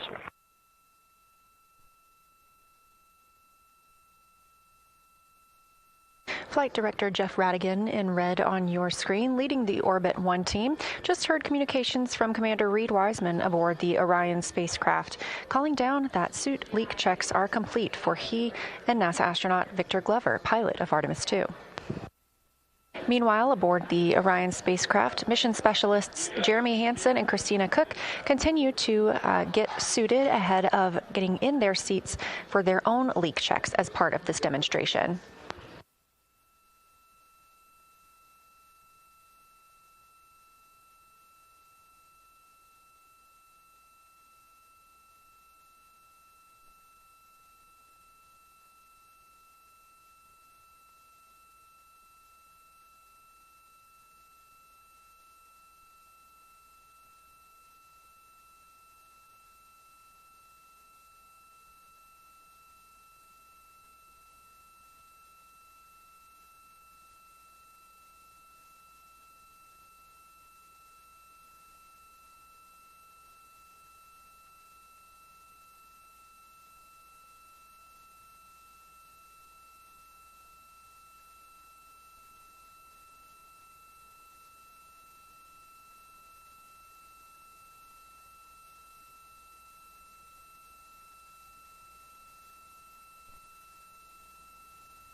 Jenny, do you need something different on HHP? I think I can reach it from here and try to re-aim it. Affirm, if you can reach it, we will take a tilt downward toward the lockers, please.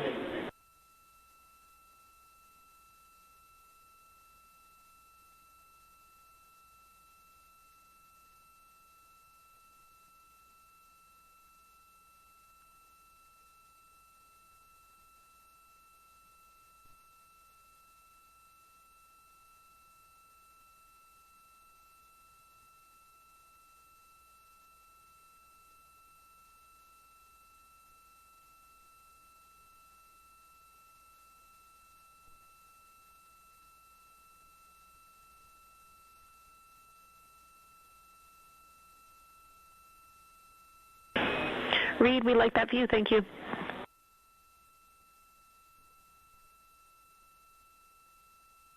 The Integrity crew, I see Jeremy and Christina nearing the end of their suit dawn.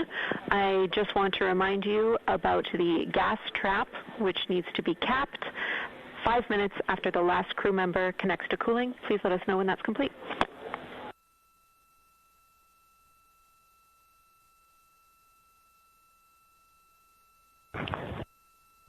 We got you covered, Jenny. Thanks for the reminder. Thank you, Reed.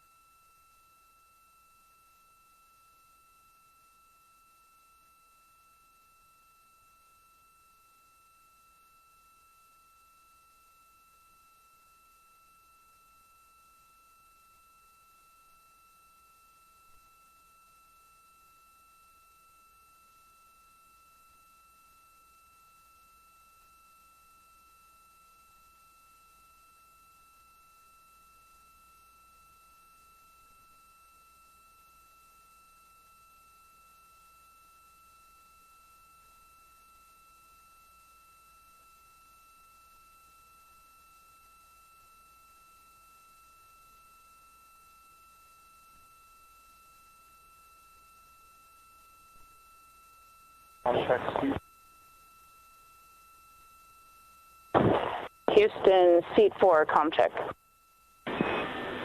Seat 4, we have you loud and clear. How me?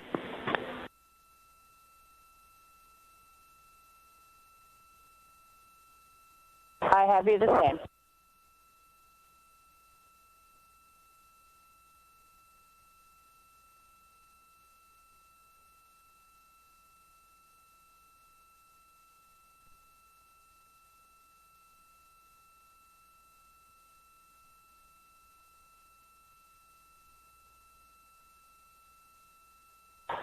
Houston, integrity, C3, comm check. C3, welcome to the party. We have you loud and clear. How me?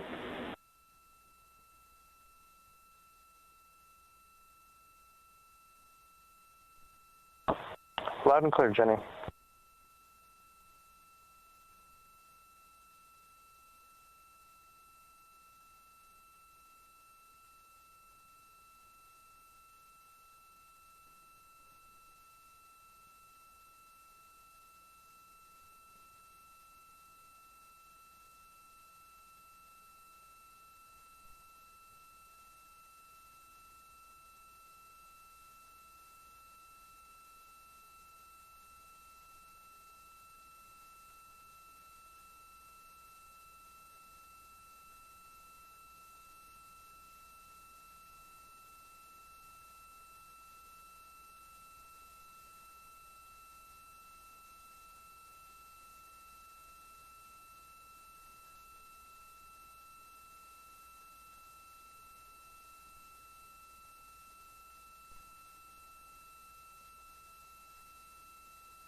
This is Artemis Mission Control with a mission elapsed time of 3 days, 22 hours, and 29 minutes into the flight of Orion.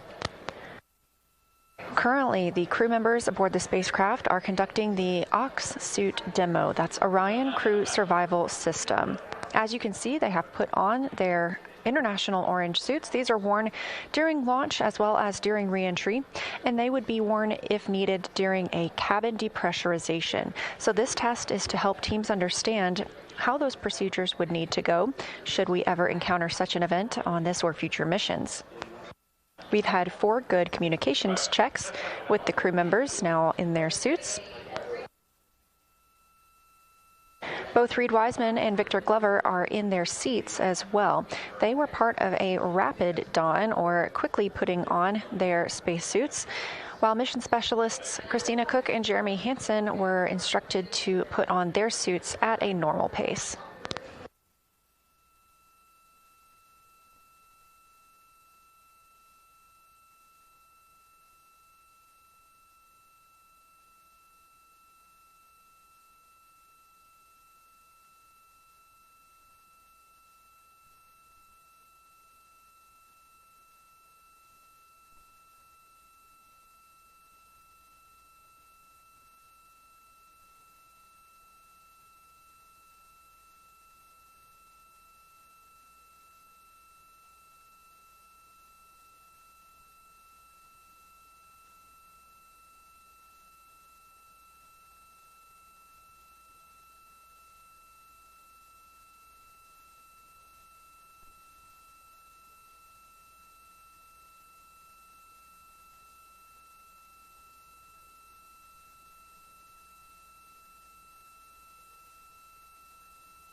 right, Houston, we've been on cooling for 5 minutes, so we're going to swap the QD. Copy, thank you.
Houston Integrity, we have all PCDs stowed, so Jenny, you got the lead.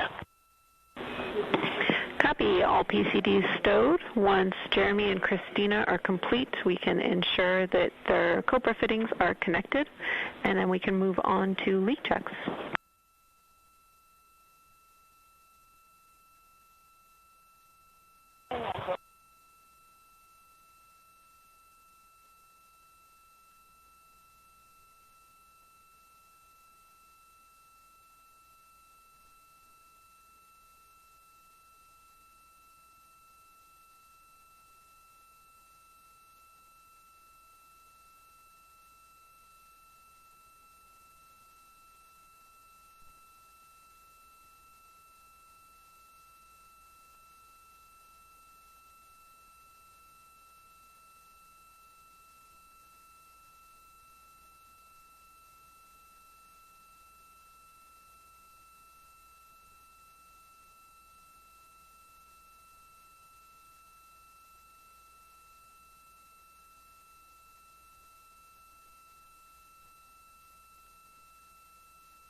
This is Artemis Mission Control. The crew aboard the Orion spacecraft, Reed Wiseman, Victor Glover, Christina Cook, and Jeremy Hansen, continue through the Ox suit demo. That's the Orion Crew Survival System suit. Those orange suits you see the crew in now.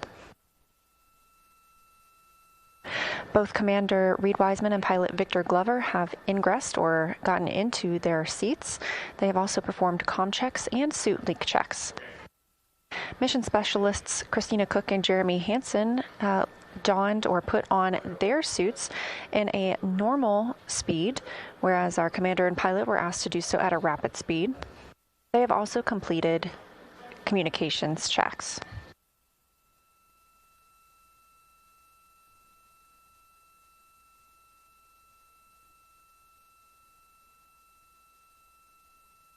The crew wears these suits during launch and return to Earth. They are not expected to wear them during the flight. However, they would be available for use during the event of a cabin depressurization. They could provide up to 6 days of a breathable environment for this crew member. So given that this is a test flight, we are taking the opportunity to test how they would get into these suits and pressurize them during that situation.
As you can see, those suits are pressurized a little bit, how they've expanded.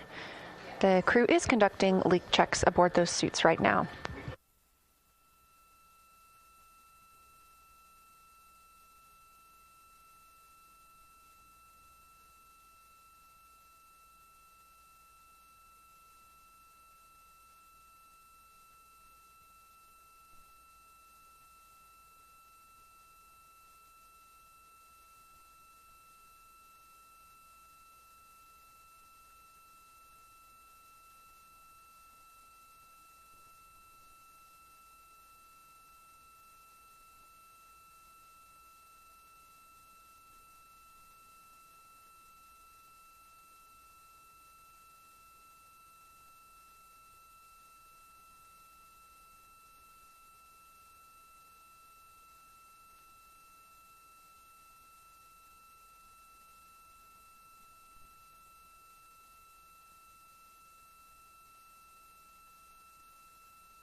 Houston, all 4 suits, leak check complete.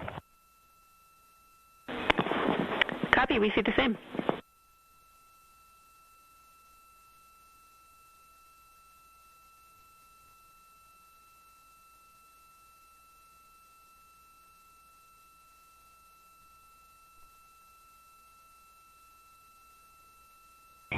And Jenny, I think now you want us back in the DFTO procedure, correct?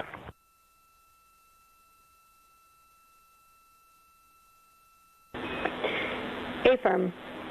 We have you back in the aux suit DFTO procedure. You've just performed your leak checks. The next step should be for the LCGQD, which you've already completed, and then you will get into some commanding in the suit DFTO vehicle config.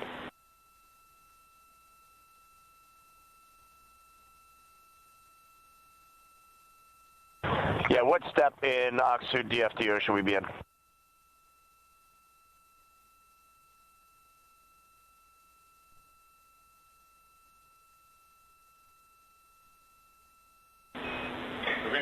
Step 5.7, moving into 5.8. That's instruction 52 in the aux suit DFTO.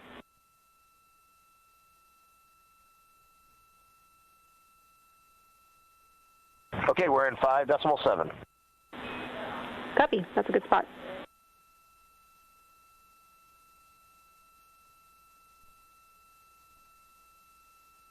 That's the voice of Commander Reed Wiseman speaking from the Orion spacecraft. They are conducting the aux suit DFTO. That's Orion Crew Survival System suit. We just had confirmation all 4 suit leak checks are complete.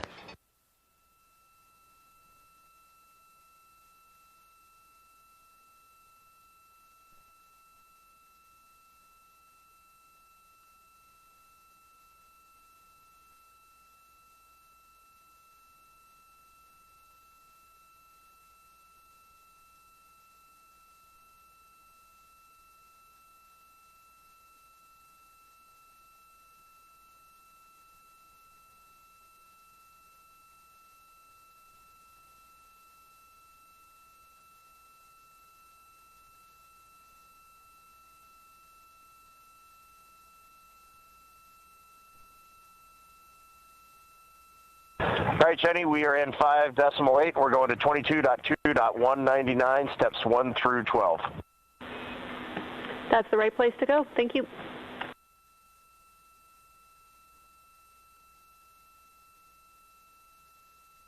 All of the numbers you hear reported by the ground team and the crew are in reference to a specific set of procedures. This helps keep...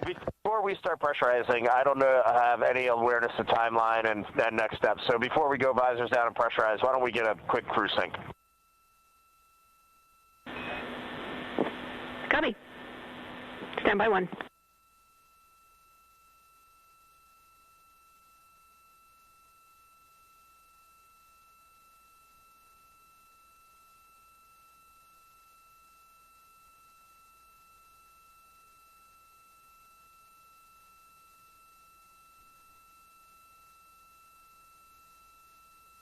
Again, all the numbers you hear, the crew calling down or the ground calling up, keep everyone on the same timeline as they are referencing the same set of procedures throughout this demonstration.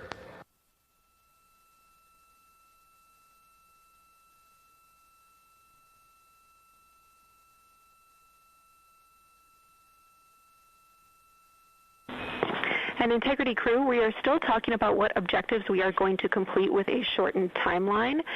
We do want to keep the controlled depress in place because we want to get ranging data in time for OTC3. So we are talking a pared down objective timeline for you. IVA is just getting it together, so we'd like to proceed with the suit DFTO vehicle config, and I'll have words for you soon, but you can all expect a shortened timeline.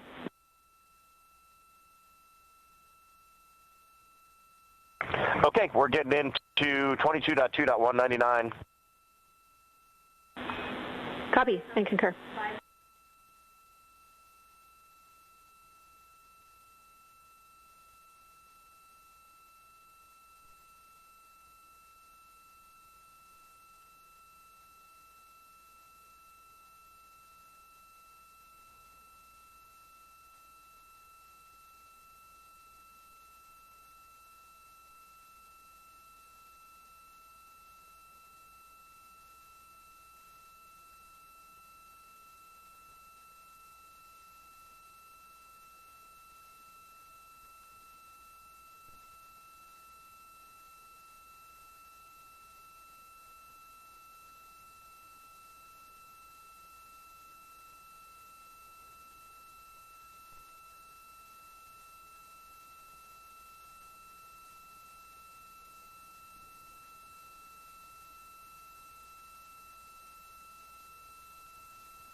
Integrity Crew Houston, we are having some discussions here on the ground and coming up with your forward timeline. We want to make sure you're not waiting for us and you are ready to proceed with visors closed when you are ready.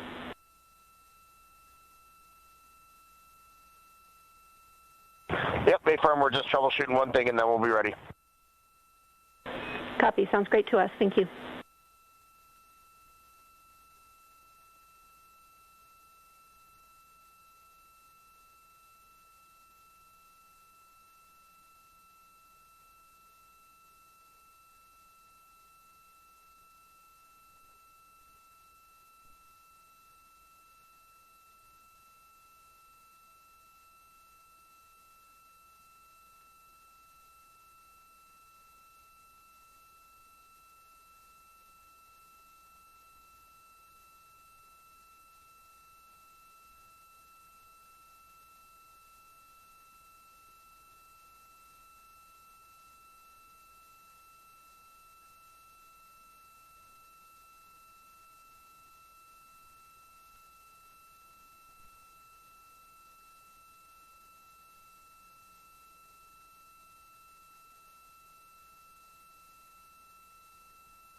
All right, Houston, we're picking up in instruction 21 now.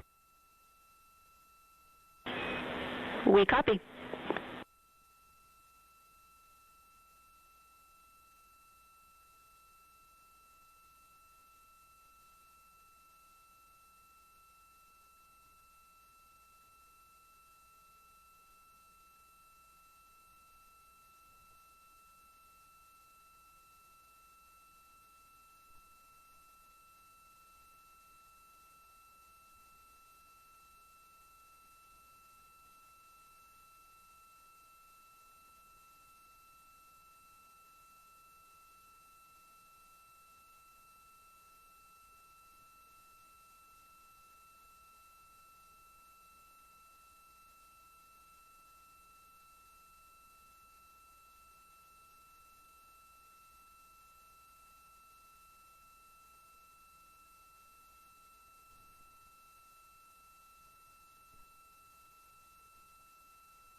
This is Artemis Mission Control at Johnson Space Center in Houston, Texas, with a mission elapsed time of 3 days, 22 hours. 3 days and counting up to 23 hours. The crew aboard the Orion spacecraft is currently in one of their main timelined activities for today. That's the OX suit demo. OX stands for Orion Crew Survival System. Those are the orange suits you see the crew in now. They're also the suits that they wore on launch and that you'll see again in re-entry.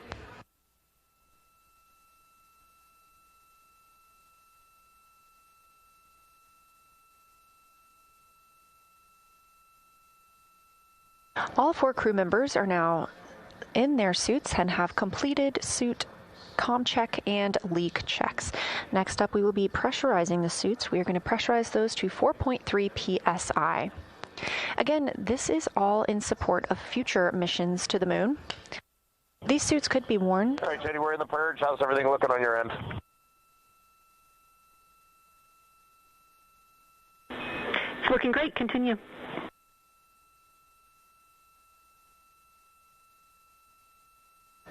These suits could be worn in the event of a depressurization aboard the Orion spacecraft, and today gives us the opportunity to learn how they would get into their suits while in the microgravity environment, and of course, get in their seats for a return home.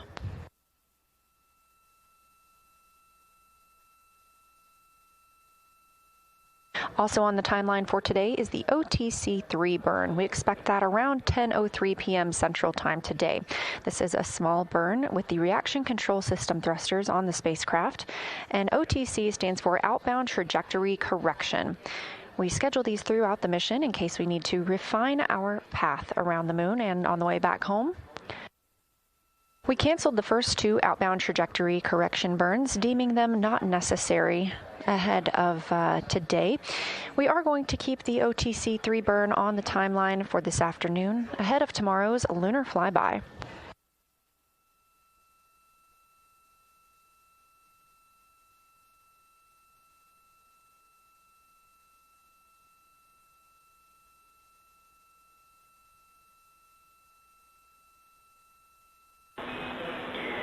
Integrity crew, everything is still looking really good down here. We're loving getting this data. I plan to reconfigure you to be Vox before increasing your suit pressure. Let me know if you want to be Vox earlier so you can stop pushing buttons.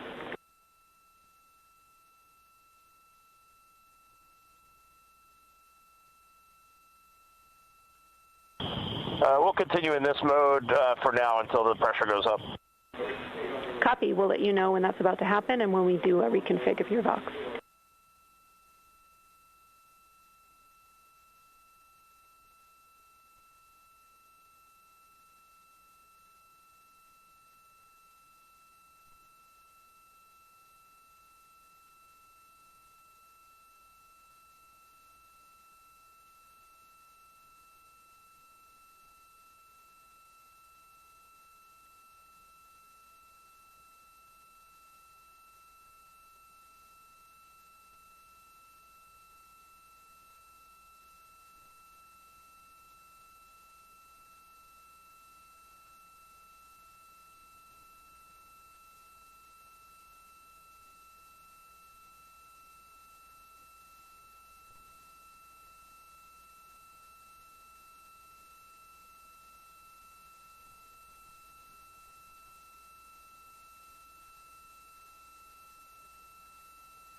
In Houston, our suit Delta P is dropping in the purge here. Is that expected?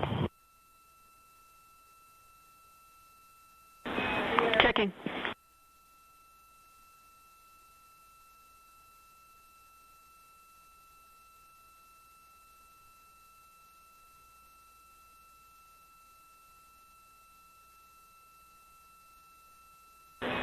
Reed, this is expected. We are in the last 45 seconds of the purge where the pressure will decrease in your suits.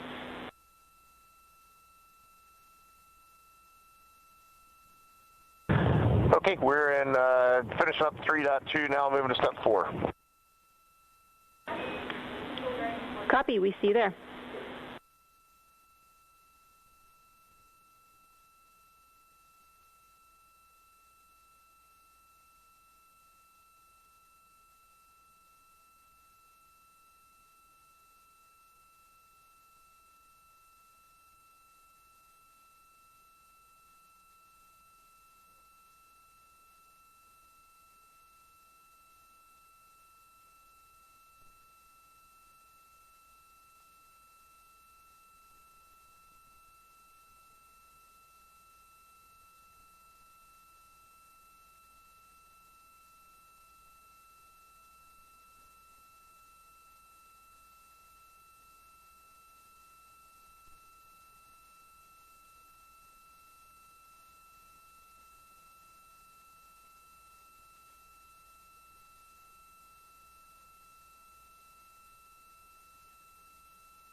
And Jenny, in step 4.3, performing the purge to the cabin, confirm you want this short purge, short cabin sequence?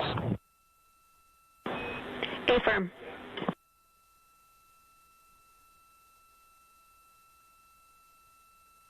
Copy that. That's going in.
We have got to the point where literally anybody can build a fully working app without knowing how to code. This is Base 44.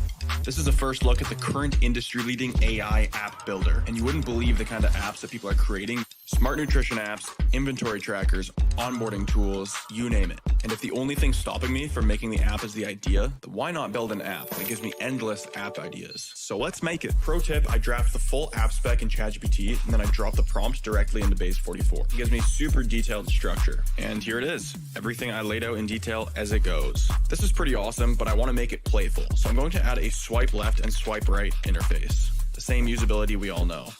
Now I'm going to add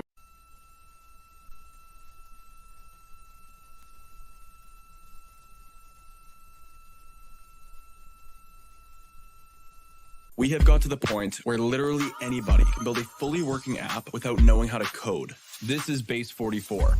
This is a first look at the current industry-leading AI app builder, and you wouldn't believe the kind of apps that people are creating. Smart nutrition.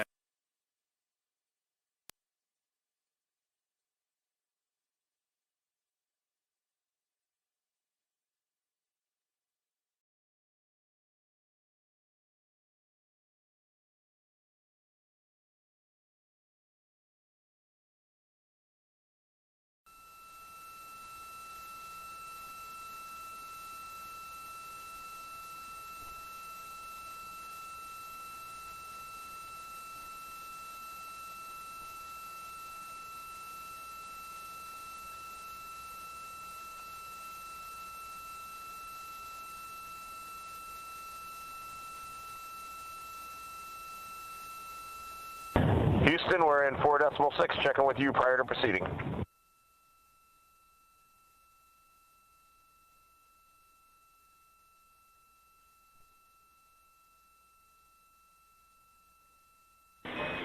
Copy, we're talking.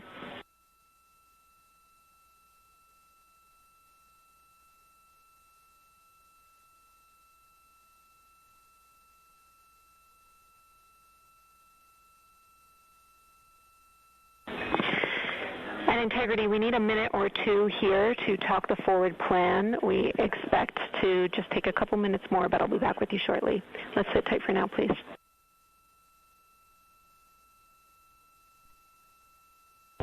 Sounds good.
All right, Integrity crew, thanks for your patience. We've had a discussion down here, and we have decided to defer the controlled cabin depress to 10-2, which was after the suit DFTO, to later in the mission, so that we can prioritize getting our objectives done while you are suited and pressurized.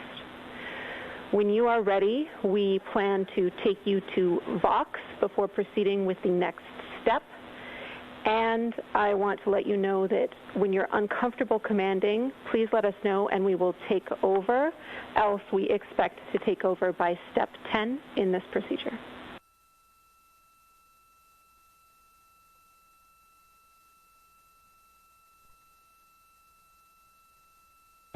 Okay, Jenny, sounds great, and we are ready for Vox.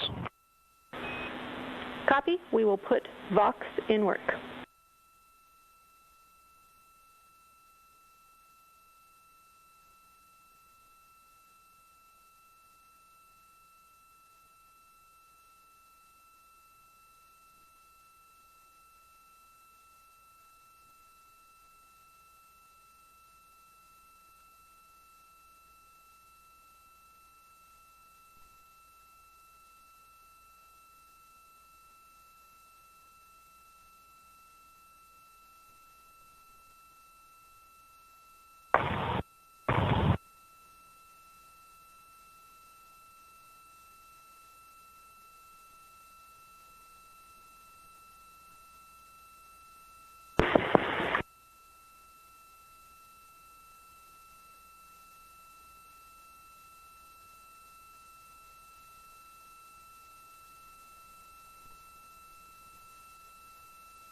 Orion Integrity crew, you are voxed and go to continue with the procedure. Pick up in step 5.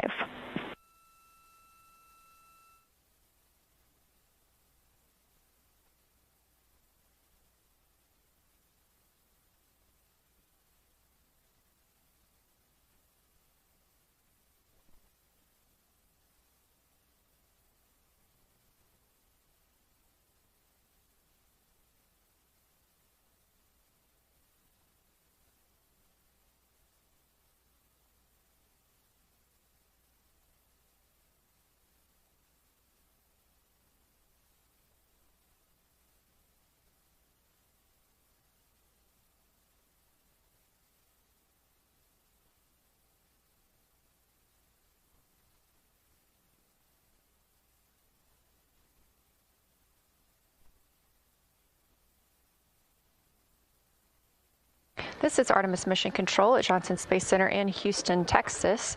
Currently, the teams on the ground are increasing pressure in the Orion Crew Survival System suits. Currently, their audio is only available to teams here on the ground in Mission Control. We want them to be able to transparently describe what they are experiencing as they move through their procedures.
As you can see, our 4 crew members aboard Orion are currently seated and, they are currently suited. 2 are in their seats. That would be Commander Reed Wiseman and pilot Jeremy Hansen. They are stepping through the procedures of the Orion Crew Survival System demo.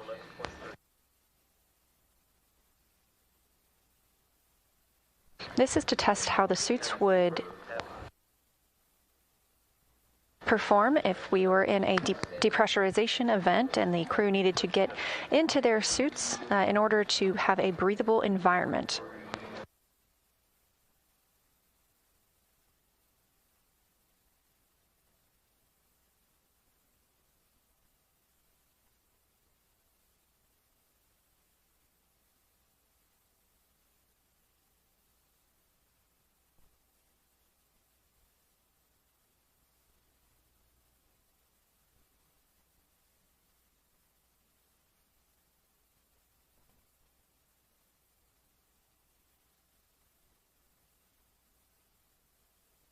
We did have good suit leak checks on all 4 suits, as well as communication checks. However, communications with the crew right now is only available here in Mission Control. We want the crew to be able to speak transparently about how they are stepping through these procedures.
As part of this test, we have vented some of the cabin pressure overboard. It is now 11.0 psi inside the cabin.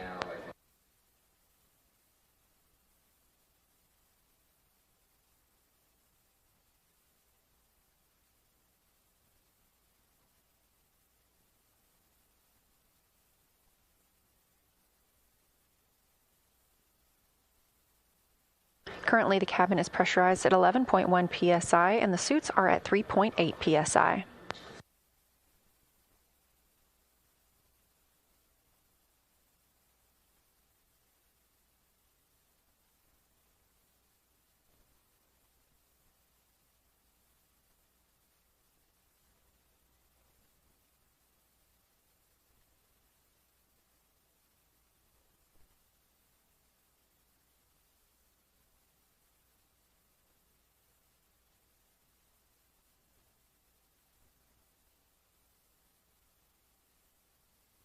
When suits are pressurized, it makes it more difficult for the crew to work in the cabin.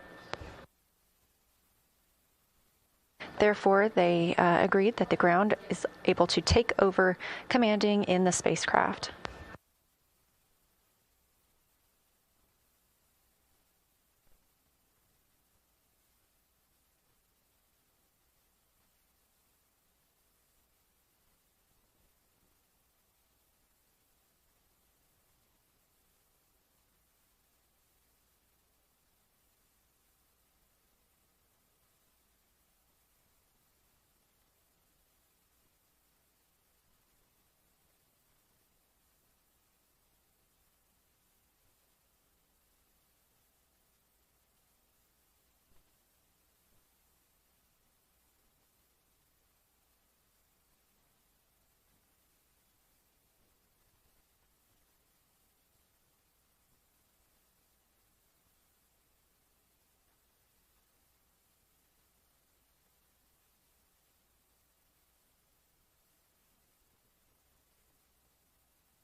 Again, today we are conducting a demonstration of these crew survival system suits.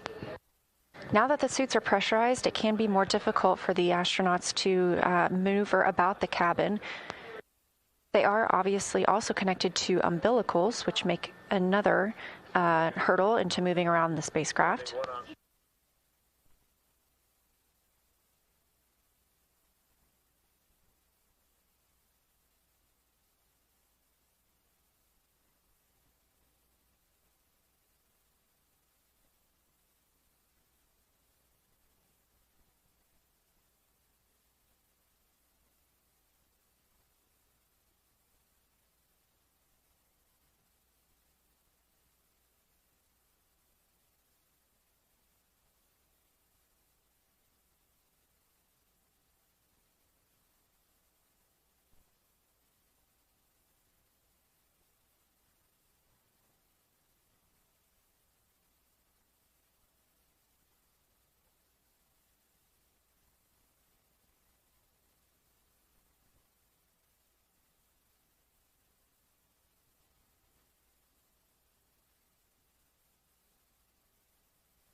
As previously mentioned, we are in the Orion Crew Survival System suit demonstration. The crew would need to get into these suits in the event of a depressurization of the spacecraft. They'd be able to stay in these suits for up to 6 days in a breathable environment. Pressurized suits, however, do make it a little more difficult to conduct tasks and move about the cabin. For this demonstration, the ground has agreed they will decrease the pressure in both command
Continues to go incredibly well, and for your continued interest in Artemis II. Our mission continues to go incredibly well. Our crew is healthy as we prepare and gear up to fly by the moon tomorrow. We're all extremely excited for tomorrow. We got a couple of great images that I want to share with you today, along with all of the great stuff that's available online. But we've got a few things I wanted to share this evening. We have a short video with some of what yesterday included. If we could pull up this video, it's got a lot of cool information in it. Can we see that? This is Artemis Mission Control. You're getting a live look inside the Orion spacecraft, named Integrity by the Artemis II crew. This is a magnificent accomplishment to be up here, to see the moon, to see the Earth, and to know that we are between those two celestial bodies, and you can see it when you look out the window. The Earth is almost in full eclipse, the moon is almost in full daylight, and the only way you could get that view is to be halfway between the two entities. It is truly awe-inspiring up here. And Houston, we have some Earth and Moon viewers here who are putting in requests for different motions so that they can see things in the window. We're seeing them in the camera views, and we're enjoying it. Look at those scientists go. And Jackie, we got Jeremy on there just for a minute before his PAO event. He's just got to look at this. As soon as I put my hands on the 400, it's just... You know, I'm not one for hyperbole, but it's the only thing I could come up with. Just seeing Tycho, there's mountains to the north. You can see Copernicus, Rainier Gamma. It's just everything from the training, but in 3 dimension, and absolutely unbelievable. This is incredible.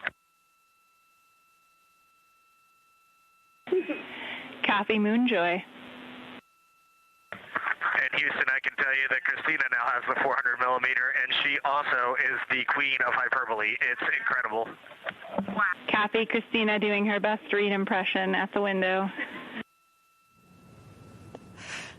I love that. And I also really love how they talk about being able to see in 3 dimensions.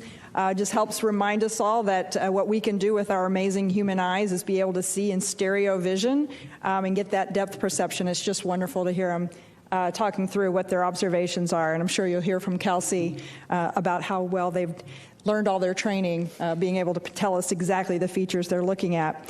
We also woke up the crew today with a short a message from Apollo astronaut Charlie Duke cheering them on, and I think we get to listen to that here. Is that available? 2, 1.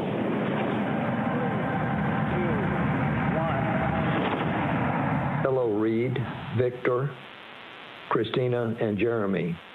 This is Apollo 16 astronaut Charlie Duke. John Young and I landed on the moon in 1972 in the lunar module we named Orion. I'm glad to see a different kind of Orion helping return humans to the moon as America charts the course to the lunar surface. Below you on the moon is a photo of my family. I pray it reminds you that we in America and all of the world are cheering you on. Thanks to you and the whole team on the ground for building on our Apollo legacy with Artemis. Godspeed and safe travels home. Wonderful. And then I had one last image there I think I saw come up for just a moment. This was another picture of Earth from Orion's window, and it really gives you a sense of just how far away the crew is from Earth. This was taken earlier today by Christina. I just think it's beautiful. So we're really gearing up now for what's going to be an exciting lunar flyby tomorrow. Our flight operations team and our science team are ready for the first lunar flyby in more than 50 years. I know you guys have asked questions, and we've heard them over and over again, lots of questions about what's so special about the moon. And just wanted to say a couple words. You know, the moon and the Earth are fundamentally made of the same material.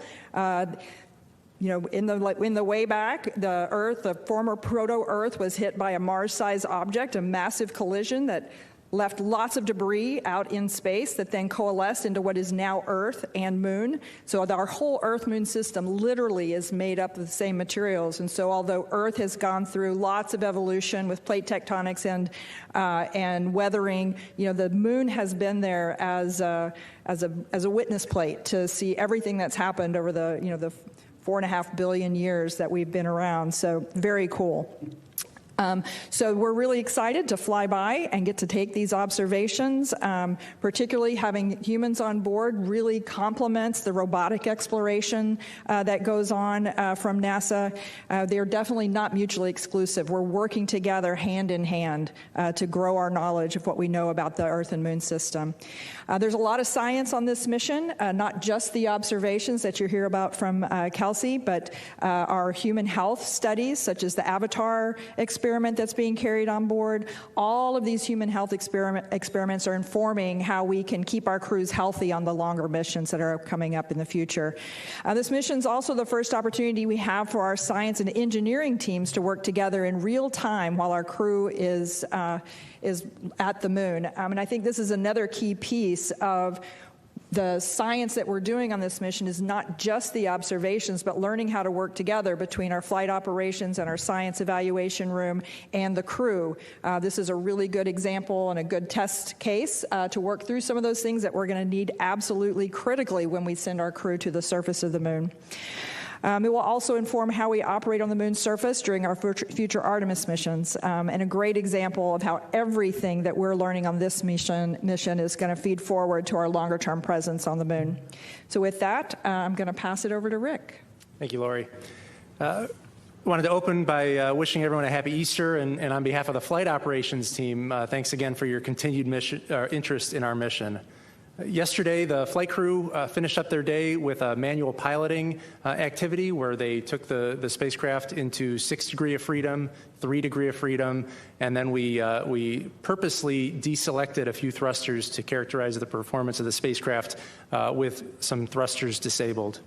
We also performed a public affairs event with the Canadian Space Agency.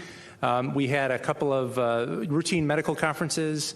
The flight crew reviewed the science plan that our science team has put together for them. And then we also performed a few activities to help characterize the carbon dioxide removal capability of Orion. When we did a few back-to-back exercise sessions, we wanted to understand just how capable the CO2 removal system was, and the results have been very favorable to date. Today, the astronauts started their day with an opportunity to put their orange launch and entry suits back on. You can imagine that when you put your orange launch and entry suit on in 1G back in Florida, it's a lot different when you try to put it on in zero gravity. And so we gave the crew a chance to practice that before they have to do it on entry day. And since the crew were wearing their orange suits, we also used this time today to practice a few contingency scenarios where they may, if they had to spend extended time in those orange suits, how would they practice drinking their protein shake or delivering medication? And how would you set up the seats in Orion while you're wearing the bulky suit? These are things that they would need to do in a contingency, and we wanted to be able to practice these before if we found ourselves in a scenario where we would need to do them. Once we finish the suited operations, we're going to turn our focus towards trajectory correction maneuvers. We're going to perform the outbound trajectory correction maneuver number 3. This is actually going to be the first one that we actually do. We found that Orion was on such a pinpoint trajectory that we didn't need to do the first 2 correction maneuvers. The one today we're going to do later on is 9.9 feet per second. It'll take about 14 seconds. And it's going to use the auxiliary thrusters on the Orion service module. We have a few other medical conferences later today. We're going to do a demonstration of in-flight maintenance where we remove one of the panels of Orion to demonstrate that you know, if we needed to get back behind one of the Orion spacecraft panels, we could do so and maybe perform a maintenance activity if we needed to. And then while the crew's asleep, we're going to perform a demonstration on the ground using our optical comm system. We're going to increase the bandwidth to 100 megabits per second using our optical comm system and our ground station in White Sands, New Mexico. The most exciting portion of the overnight hours here on Earth is going to be when Orion enters the lunar sphere of influence at 12:40 a.m. Eastern Time. That is significant because that's when the moon's gravity has a stronger pull over the Orion spacecraft than Earth's gravity. And so that's a significant milestone on our mission. I also wanted to comment a little bit about my console activities. I worked the past 3 days as the lead of the planning shift on console and mission control, and I just wanted to highlight the exceptional job that those teams are doing a few hundred yards away here in mission control. The planning team is in charge of making sure all of the operational products are ready for the flight crew when they wake up in the morning. They're also in charge of executing some test objectives and activities to gather data on how Orion performs as it heads out to the moon. And I just wanted to highlight just what an exceptional job that team's been doing. And one of the highlights of working the planning shift, we saw the photo that Lori showed a few minutes ago. We gathered around the console when we downlinked that image, and the planning shift is the group of about 10 people who get to see that image for the first time. So before any of the public got to see those images that you saw on social media, my planning team working the overnight hours while the crew's asleep, we were the first ones on planet Earth to see those images. So it's a pretty special time. I wanted to end my remarks with showing a video of some remarks from our pilot, Victor Glover, which I thought were particularly poignant and were worth repeating. And so let's go ahead and play that video.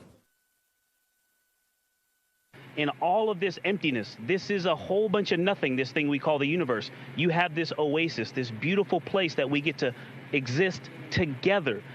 I think as we go into Easter Sunday, thinking about, you know, all the cultures all around the world, whether you celebrate it or not, whether you believe in God or not, this is an opportunity for us to remember where we are, who we are, and that we are the same thing and that we got to get through this together.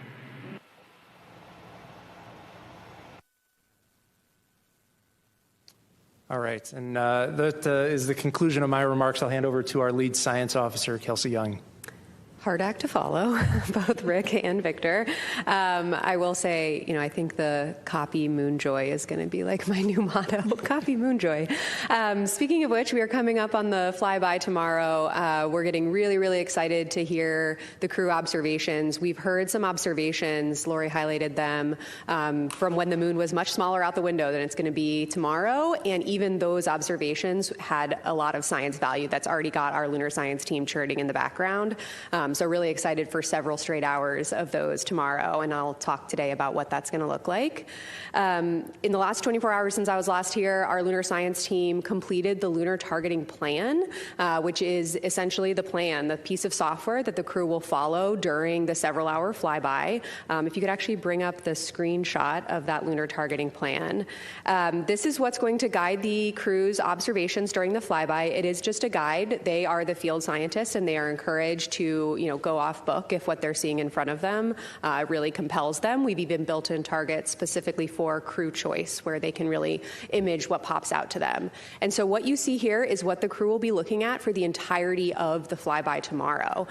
You see on the left side a list of sort of targets that listed vertically in the top left of the screen. Those are the targets in the timelined order we're asking them to image them in. And they're in a specific order because ultimately these targets trace back to our lunar science objectives. We have 10 lunar science objectives for this mission. All of them are covered in the targets in tomorrow's targeting plan, and they're in that order down the left side that you can see. The bottom left has the words that explain the significance of the target, as well as the prompts of what we're asking the crew to image and describe. So we have distinct prompts for the person that will be using the camera that's outfitted with an 80 to 400 millimeter zoom lens. And then we also have prompts for the person that's going to be looking at the moon at the time with the unaided eye, just using their eyes to describe what they see. Along the bottom is a cue card as a reminder of what should go into their science descriptions. I would expect they're not going to need to reference the cue card that much because they've had many, many months to practice giving good descriptions. And then, of course, the middle, the moon, the picture of the moon, this is to help guide them into the specific target that they're going to be describing and imaging at the time.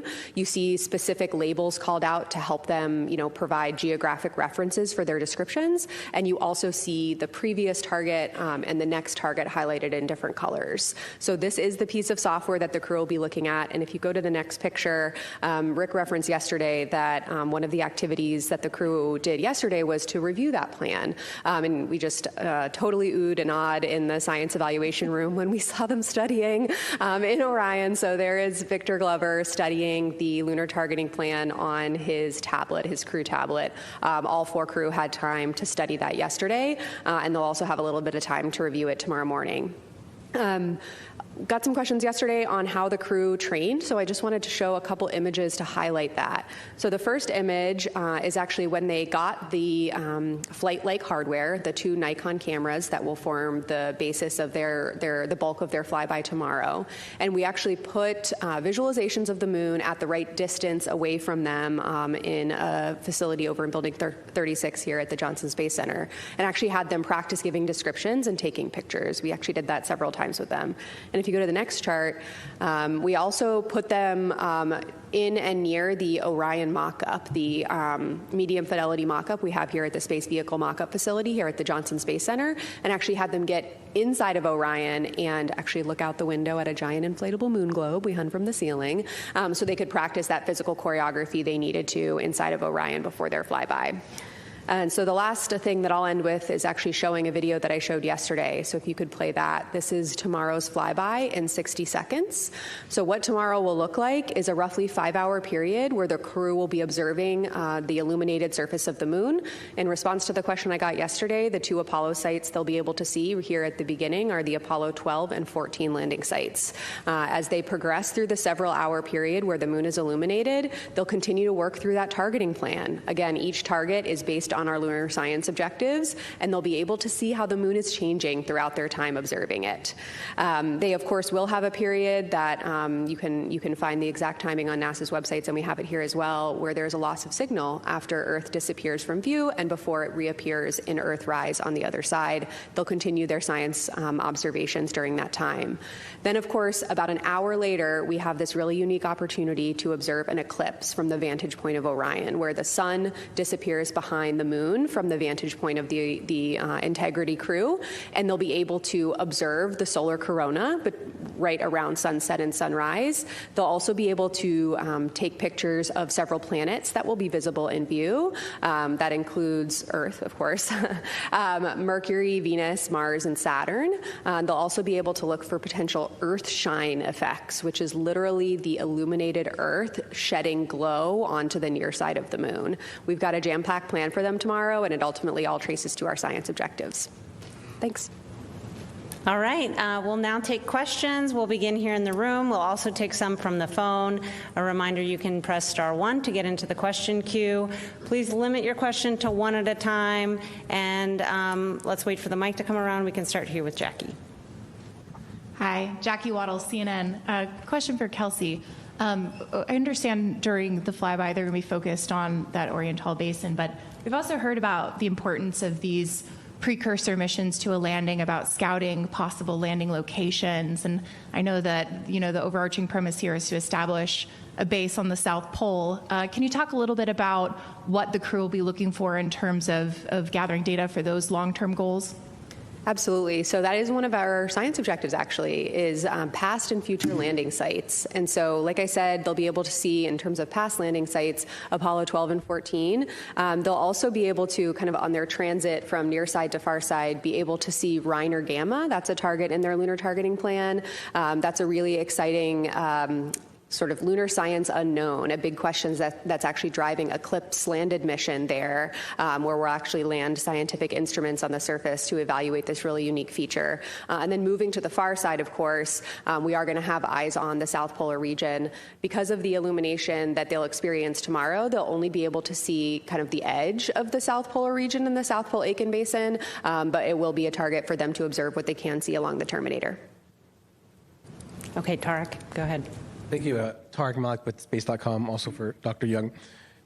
7 hours for a flyby seems like a long time, and a lot of training has gone into this, and I'm curious what the pace is going to be like, both for the crew on the way in and for your team in the operations room, and how you make sure that everyone is staying focused and yet kind of in it for the duration for, I guess, all of the different phases of the flyby? Yeah, what a wonderful question. Thank you.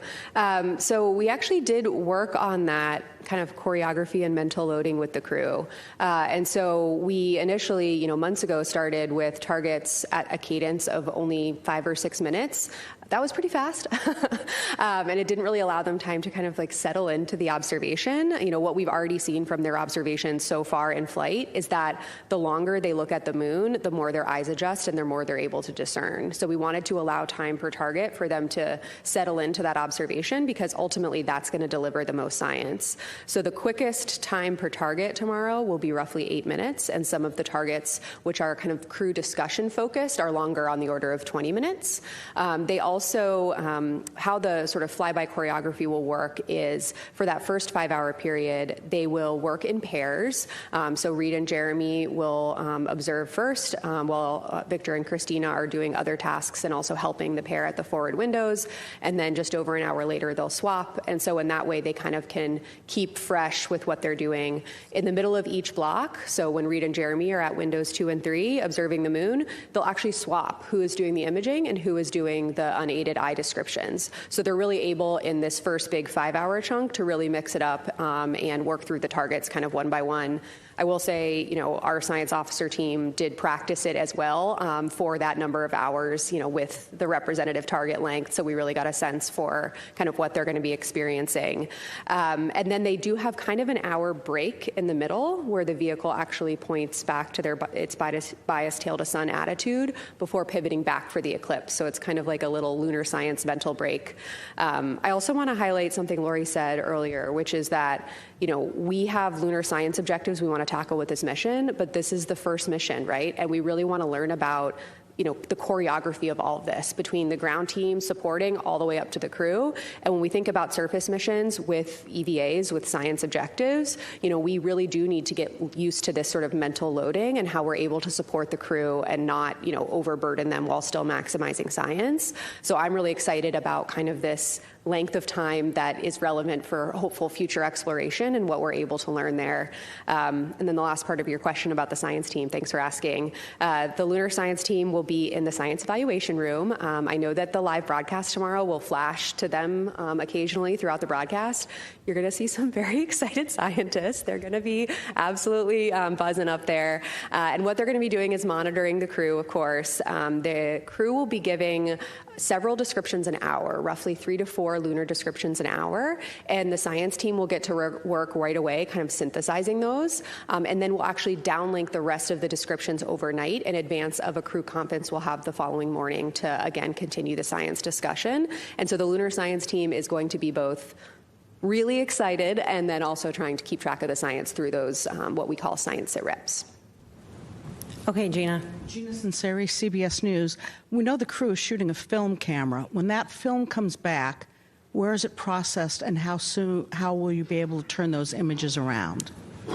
The crew-operated cameras, there'll be actually 3 of them for tomorrow's flyby, 2 Nikon D5s and 1 Nikon Z9. The 2 Nikon D5s will have the 80 to 400 millimeter zoom lens. That's going to be the prime imaging lens for the bulk of the flyby. There's also a 14 to 24 millimeter lens that we're going to be using during the eclipse timeframe. And then the Z9 camera will be especially used around the time of sunset and sunrise for the corona. And actually what we will do is downlink as many images as possible overnight and throughout the rest of the mission, of course, as bandwidth and downlink potential allows. And of course, we'll be getting some out to the public as soon as we possibly can. But the rest that we don't downlink in flight, we'll get once they splash down, and we'll have a team that brings the cameras and the flashcards back to Houston pretty quickly and gets them in the pipeline to release all of them out to the public. Go ahead. Thank you for your time today. Ed Lavandero with CNN. 2 questions. Watching the crew today get into the spacesuits and reconfigure the seats, it seemed very difficult, or it takes a long time. Is there ever a situation where is the speed at which they did that today pretty good? Is it something that needs to be done faster in the future? And then the second question is, when the crew in the capsule is going around the moon, and at least to someone like me sees it, it's almost like they're hooking back quickly. Are they going to feel like they're turning back? Is that a sensation that they're going to have when they're inside the capsule? I'll take the first one, and maybe Kelsey could take the second one. In terms of the suit donning that we did today, the speed is not particularly something we are concerned about, because the Orion spacecraft has the capability to feed a cabin leak, to buy the crew the time to put the suits on. It's not something where if we had a strike that punctured a hole in the cabin, that the crew wouldn't have time to put the suits on. We have oxygen loaded on the spacecraft, and that oxygen will be continually providing cabin pressure, maintaining 8 psi in the cabin to allow the crew that opportunity to get their suits on safely. And I think we'll have to ask the crew tomorrow what they can and cannot feel, but I can tell you what they're going to see. And we had, a lot of conversations when we started scoping the flyby about how fast are they going to be moving? Are they going to have time to see some of these smaller scale features during the flyby? And so we have an amazing visualization lead for the mission, Ernie Wright from the Goddard Space Flight Center, and he has done just amazing work to really try to reproduce as close as possible the illumination conditions they can expect at the speed that it will be moving. And it actually, from the perspective of the spacecraft, they will be moving slow enough to really be able to make robust observations. So it was quite a relief to our team and definitely to the crew when we started playing these visualizations. I don't know what they're going to feel, but I know what they're going to see, and they're going to have time to make observations. Go ahead. Hi, Michael Atkinson, Houston Public Media. I want to ask about public engagement. I think that in the social media age, it's a lot harder to keep people's attention compared to the Apollo era when there was just 3 TV channels. I'm curious what you guys have made of public engagement thus far and what a successful day tomorrow looks like. I understand it's going to be streaming on a lot of different outlets. What would a successful lunar flyby from the public engagement perspective look like? That's a really great question. I can assure you that we are tracking the metrics very closely every day, absolutely, and the public engagement has been spectacular. It has, I think, dropped a little bit since the launch day, but I do anticipate a big bump again tomorrow as we have this really key moment in time where we're flying around, we're breaking the Apollo record, we're going to have an eclipse, we're going to have all of these amazing observations. I really think we're going to get another big spike. I'm really looking forward to that. And then I anticipate another big spike when we splash down on Friday evening.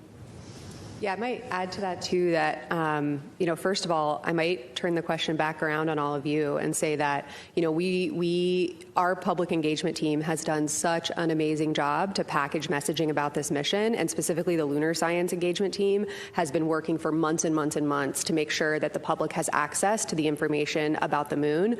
But please help us, right? This is a unifying moment for all of us, and we really, we've put our best foot forward into preparing this mission for success, and we know what it's going to mean to connect to the moon in that way tomorrow. And, please, all of you in the room and online, please help us get the word out. Okay, go ahead. Hi, TG Mosquero with the Epoch Times. Thanks for taking the time, and happy Easter. Question for Rick and Lori. without a landing or parking in orbit, what are you considering the official arrival point? Like when you arrive at the moon, is it when Orion enters lunar gravity? Is it when the flyby begins? Is it the closest point? Well, I'm looking at Rick here, but from my perspective, as Rick said earlier, when we enter that point where we cross over from being driven by Earth's gravity to being pulled by the moon more strongly than Earth, to me, that's where we'd start. But I think I was going to give the same answer, so I agree. I'll give the lunar science example, which is closest approach. Everybody's point of view. Okay, go ahead. Hi, Alejandro Turnbull for Space Scout. Question for Kelsey. Looking forward to future Artemis missions, how are you expecting the science plans to change from what we're going to see tomorrow? What opportunities are going to be afforded to you by having crew both on the surface and in orbit?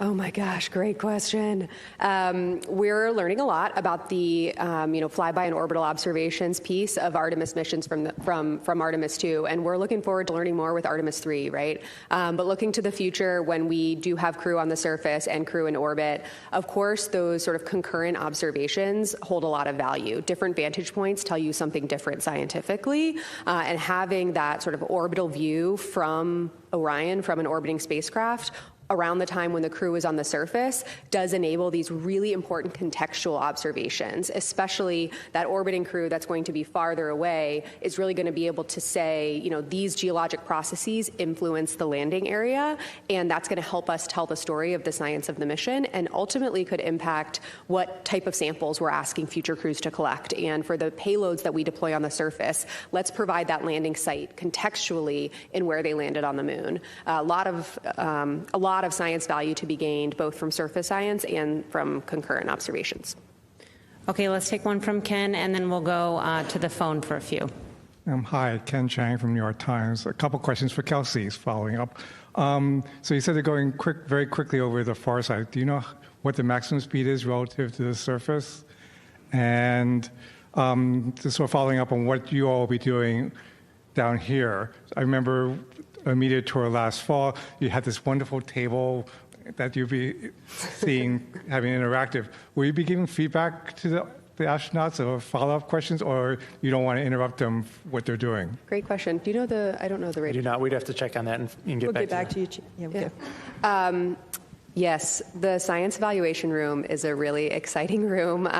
We worked with Mission Control to develop this unique flight control room for the mission, specifically with science in mind. It's not a traditional flight control room that has, typically like rows of consoles where disciplines are plugged in with their teams. Scientists like to talk, and they like to talk over airwaves, so we've allowed for that in the science evaluation room. And what you're referencing here is a beautiful smart table where you can actually, and it's a touch table, right, where you can, put up data of the moon and zoom around different areas of the moon to kind of follow along with what the crew are doing. But we will be engaging with them during the flyby, of course, with the exception of the time when there is that planned loss of signal. And we do plan to be following up on their observation. So again, these 4 people are absolutely ready to give scientifically valuable descriptions, but more brains can help, hone in on nuances of the observations that they're making. And so we have allowed time for crew discussion where all 4 of them at the same time will be discussing some scientific question. For example, I believe the first one tomorrow is the near side, far side transition and looking at color and albedo across that transition. They'll be discussing with each other, and I've heard them in simulations, one crew member will say something and the next crew member will say, oh, actually, I saw it this way, and they're actually able to really have elevated science discussions. But we do plan to have that interaction from the ground as well, based on what the science team in the science evaluation room is seeing and hearing from the crew. We'll be able to have a bit of a science dialogue. We have enough hours in the flyby where we'll be able to have a back and forth, which I'm really anticipating is going to enhance science return because we have this amazing back room of lunar scientists and geologists ready to help provide support. And it's super high tech. I can back her up. I've been in there. It's so cool. You'll get to see it, I think, during the feed tomorrow. Okay, we'll take several from the phone now, and we'll start with Jeff Faust with Space News. Good afternoon. Question for Rick. We heard yesterday at the briefing about a mystery smell whose source wasn't identified. It wasn't a cause for concern, but I don't know if you have any updates on whether that smell is persisting and what might be causing it. Thanks. Sure. Good question. We have been trying to correlate the smell and the crew reports of the smell to a particular event or a changing configuration of the spacecraft. We have a number of heaters that are located near that area of interest, and there's nothing about a heater cycling that we can correlate to the smell. There's nothing about the usage of the toilet that would cause an increase in the concentration to cause a more acute smell or a more mild smell. So right now, there isn't any root cause identified as to what that source is, but we're continuing to proceed with the mission and the use of the toilet nominally. Okay, our next question is from Stephen Clark with Ars Technica. Hi, thank you for taking my question. I think my question is probably for Rick as well. You mentioned the checkout tonight of the optical comm system on Orion. Has that been used thus far in the mission? How is it performing? And also, if it checks out and you're able to get to that 100 megabits per second downlink, will that kind of expedite the downlink of some of the photos we're expecting from tomorrow? Thanks. Sure. Yeah, the optical comm system has been performing really well throughout the mission. We've used it throughout all of the lunar transit. We have 3 sites where we downlink data. We have one in California, one in White Sands, New Mexico, and then a third site, which is kind of a test and a target of opportunity with the Australia National University in Australia. And we've been able to stream video live to that site as well. And yes, if we can get the bandwidth increased to 100 megabits per second, that will absolutely help getting imagery and data from the spacecraft down in a more timely manner. Okay, we'll go to one more on the phone and then come back here in the room. The next question is from Sana Pashankar from Bloomberg. Hi, thank you so much for doing this. A question for Dr. Young. Obviously, it seems like an enormous amount of thought and effort and scientific considerations have been put into preparing for the lunar flyby. I was just wondering, when did the lunar science team at NASA start making preparations for the flyby? Did it start like when the astronauts were selected in 2023 or after Artemis I? Yeah, thanks. Yeah, thanks for the question. Not specifically for Artemis II, but for Artemis science operations in general, it's been a number of years that we've been preparing and integrating with flight operations. I will say flight operations has been incredibly welcoming. I think it's a testament to the fact that, science is one of the fundamental pillars of Artemis, and, specifically for Artemis II, Rick and Judd and Jeff have been nothing but, really, really welcoming, knowing that, of course, our destination for this mission is, of course, the moon. Specifically for Artemis II science preparations, we did, actually start working with the crew pretty quickly after they were selected, more in a classroom training environment, but that did kick off the discussions for our team about how we wanted to develop our science objectives given the mission profile characteristics as we learned more about that, about how the mission profile was evolving. And so that enabled us to really jump off on establishing our science objectives and, with me being selected as the lead for the lunar science for this mission, I was really able to build out our amazing team pulled from several different NASA centers, experts in lunar science, geology, visualization, geographic information systems, teams here at the Johnson Space Center who supported Earth observations from the International Space Station that are actually responsible for developing that gorgeous lunar targeting plan. And so the plans for the flyby profile as we're going to execute it tomorrow probably really ramped up in earnest just over a year ago. But prior to that, there was a lot of work going in with the flight operations team for integrating our new science officer console into mission control, as well as building out the science evaluation room. Okay, we'll come back into the phone, to the room. Irene, and then we'll go to Tom. Thanks. Irene Klautz with Aviation Week. For Rick, a couple of flight operations questions. First is, which 2 astronauts attempted to don the suits quickly, and how much faster did that happen compared to the nominal dawning? And on the manual flight demonstration, did the exercise today complete all the, or maybe last night, sorry, I've lost track of days. Did that complete all of the manual operations that you're expecting? And what have you learned so far about the nuances of Orion's handling that you want to kind of continue more studies on post-flight? Thanks. Of course, thanks for the question there. As far as who donned the suit rapidly, that was Reed and Victor, and then Christina and Jeremy donned it in the quote-unquote nominal time frame. The rapid donning was attempted to be done in about 15 minutes, which is pretty swift. And again, that corresponds with the time that Orion has to feed the leak and maintain cabin pressure before we can get the crew safely in a pressurized environment. As far as the manual piloting that we have left, we have another test on Wednesday that will be in the crew's afternoon after they build the radiation shelter. And then finally, with respect to the handling qualities, I sat in the back of Mission Control during the proximity operations demo. I had just worked the ascent shifts, but I couldn't stay away, and I had to watch. And it was pretty spectacular to watch Orion pretty much stop on a dime. You know, Victor would deflect the hand controller, release it, and you saw the ICP, the video of the interim cryogenic propulsion stage. You'd see it move and then just stop right on a dime. And so I would say we've got some pretty well-engineered control laws on Orion. Tom. Hi, guys. Tom Costello with NBC News. Thanks for so many great news conferences. I have just a basic question.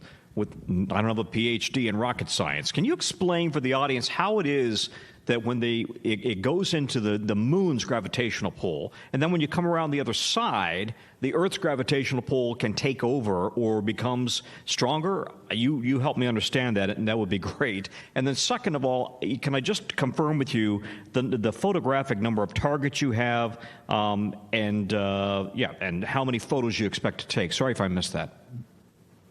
All right, I'll take a swing at the orbital mechanics here. So the translunar injection burn essentially raised our apogee, the height of our orbit above Earth, to a point where we target it such that the moon will, as it orbits Earth, we kind of intercept the moon and we allow the moon's gravity to take over. And then because we're not entering into lunar orbit, we coast past apogee relative to Earth, and we start falling back to Earth. And eventually, the Earth's gravity is going to take over and bring the spacecraft back into the atmosphere.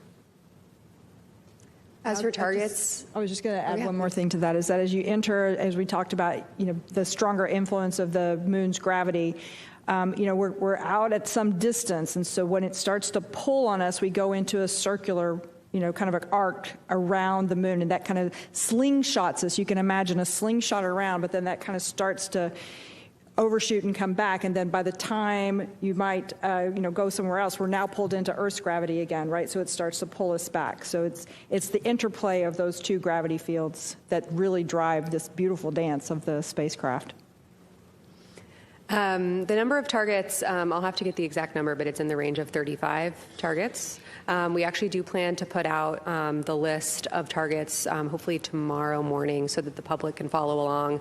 I will caveat that with that's a plan, right? And they're going to flexibly execute that plan based on what they see. But we will put out kind of the list that they have been, studying too.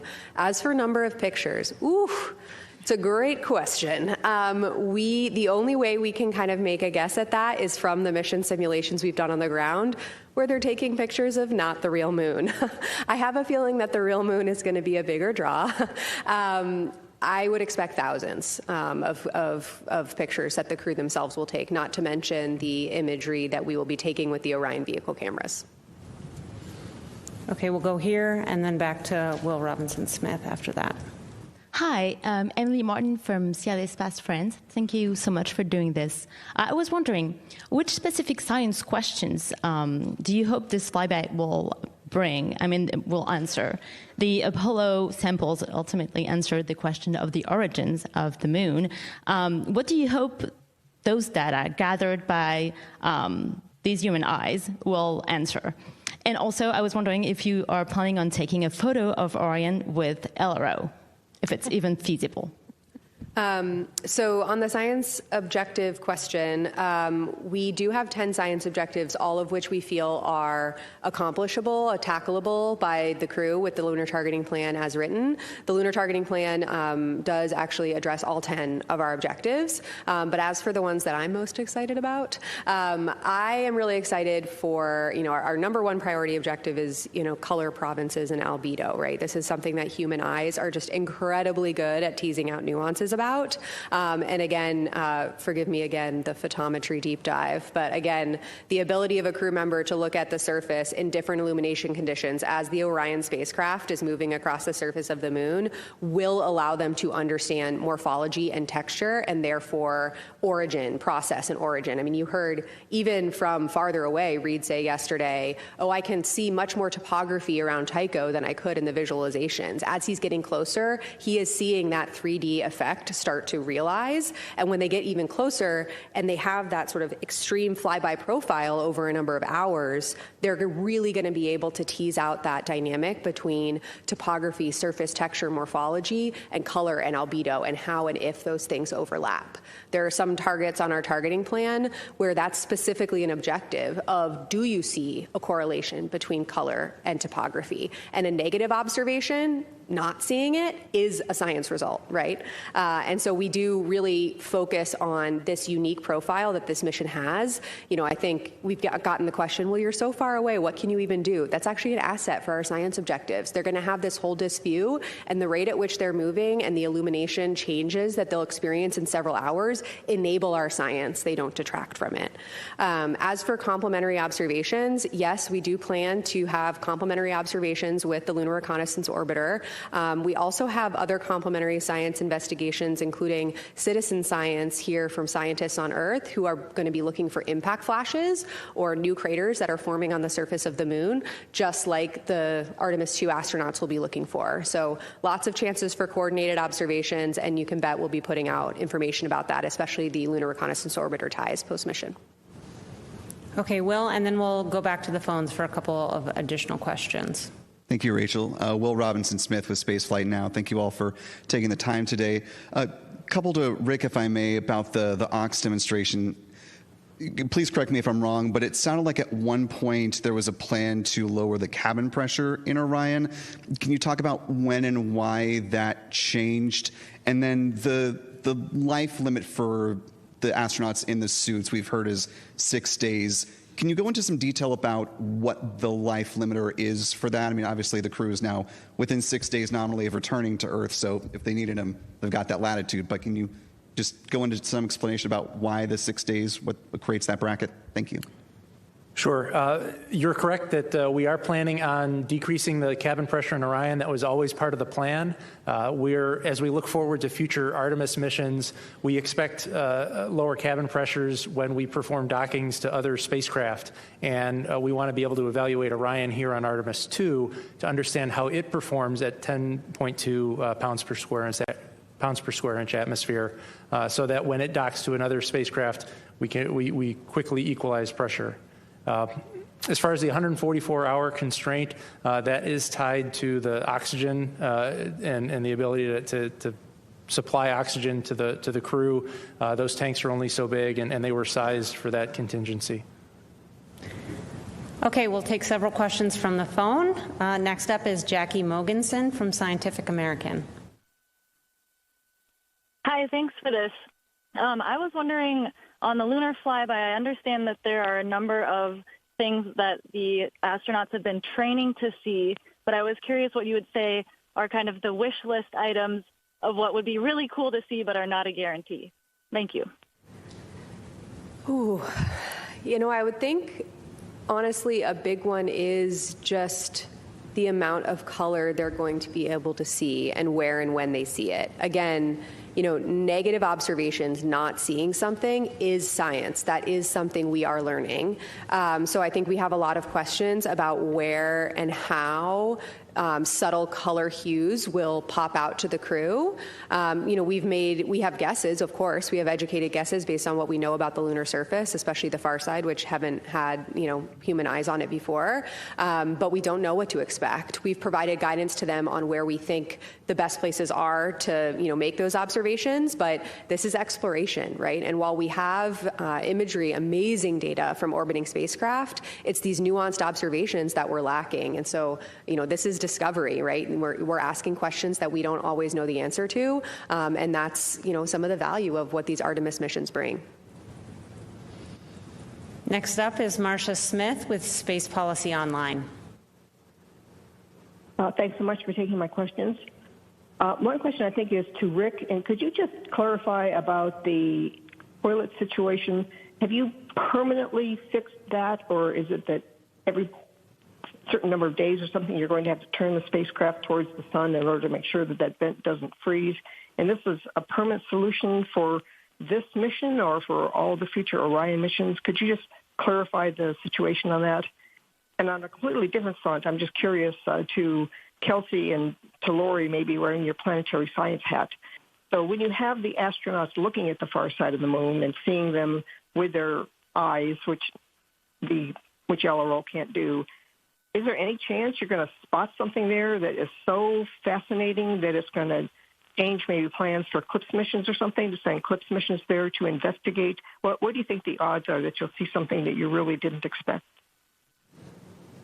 All right. Well, as for the first part of your questions, there are no liens against use of the toilet. The crew members are able to use the toilet, but we are still trying to figure out the wastewater vent line problem. It's kind of a complex engineering issue when you expose a liquid to vacuum. It's a pretty chaotic environment, and there's a lot of theory and textbook work done when you assume it's pure water being exposed to a vacuum. But when you introduce the variable of it being wastewater, there's other complex phenomena that we don't quite yet understand that are factoring into that vent line. And so we're still working through that. This is a good opportunity to learn now on a shorter mission. And, if changes are needed to be made to the spacecraft, we have opportunities before Artemis II to make those changes. Let Kelsey answer the question about if you think we might see something surprising. Rick, do you want to take it? No. I think, of course, we don't know what we don't know. And there's a reason, I think your question kind of hits at the heart of why we explore, right? I mean, we can send reconnaissance missions to the bottoms of the ocean and to the poles and to Mars and to the outer solar system.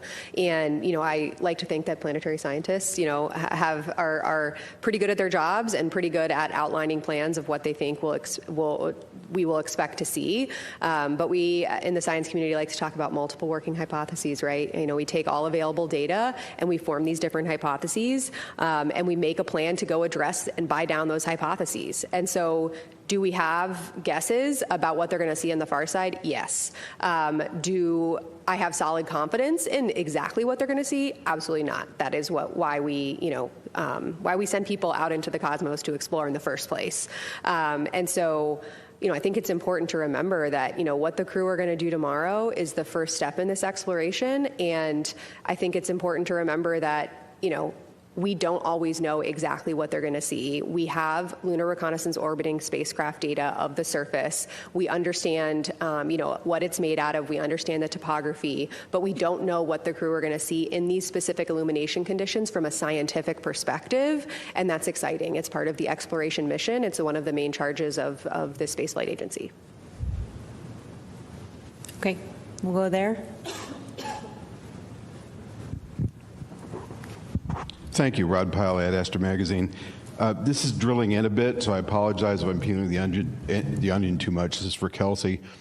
During Apollo, if you look at interviews with some of the geology backroom guys, they were operating almost entirely from audio. and the video was really of low quality. So now that you've got the spectacular video imagery coming back, do you think you'll have a real-time feedback loop of evolving science targets while they're doing the pass behind the moon? Oh. Thank you. My goodness, what a good question. This is going to allow me to nestle into my happy place of science and operations.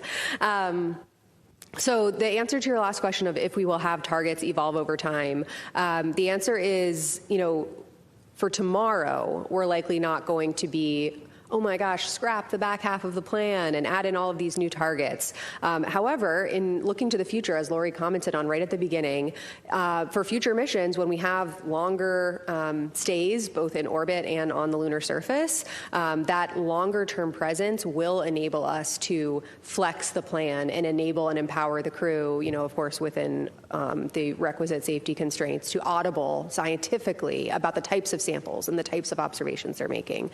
And so tomorrow, the science evaluation room is going to have that future in mind, right? They're going to be listening to what the crew has to say, and they're going to be passing up follow-up questions. And, oh my gosh, we heard you notice Grimaldi. That was not one of your targets, but what you just said was amazing.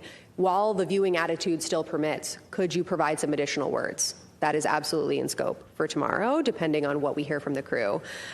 Your question also gives me a good opportunity to share with you all what tomorrow is going to look like for those of us watching here on Earth. We will see video streamed from the Orion vehicle cameras. So we will kind of see the moon at the distance that, of course, the crew can see it at.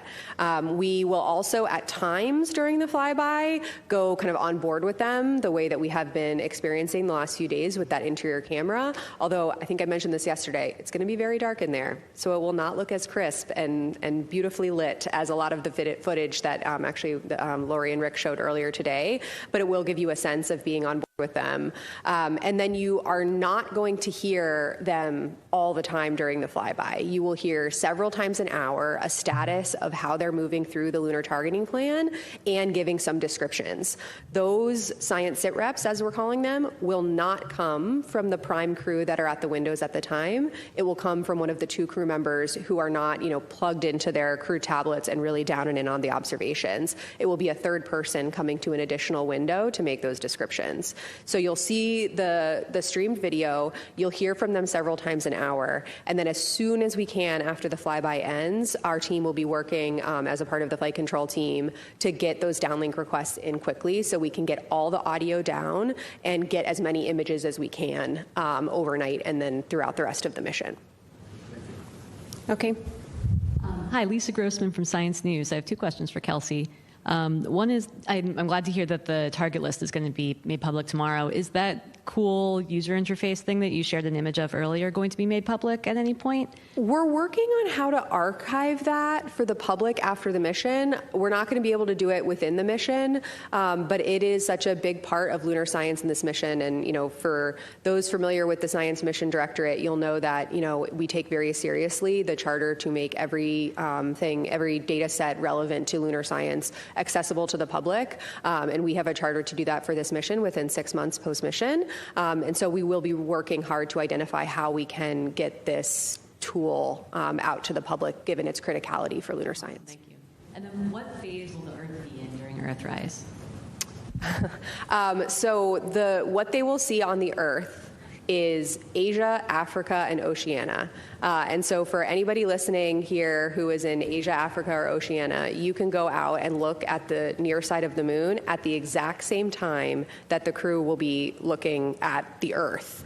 For those of us not in those places, we can go out later and still see the same views, but for those in Asia, Africa, and Oceania, know that the crew will be smiling down on you around Earthrise and Earthset. Okay, we'll take one final question and then go ahead and conclude. Marcia. Hi, Marcia Dunn, Associated Press. I'm looking for some numbers, please. What's the latest numbers on the maximum distance that Orion will be from Earth? What's the closest distance to the moon? I think I've heard 4,000 miles. And the total, the illumination for the far side, is it about 20% tomorrow? I forget the numbers. And also, Dr. Young, take off your science hat for a moment and wax poetic about the fact that tomorrow astronauts are going to be flying around the moon for the first time in so long. So I'll take some of your first ones here, Marcia, and make sure I get them all, so let me know if I miss some.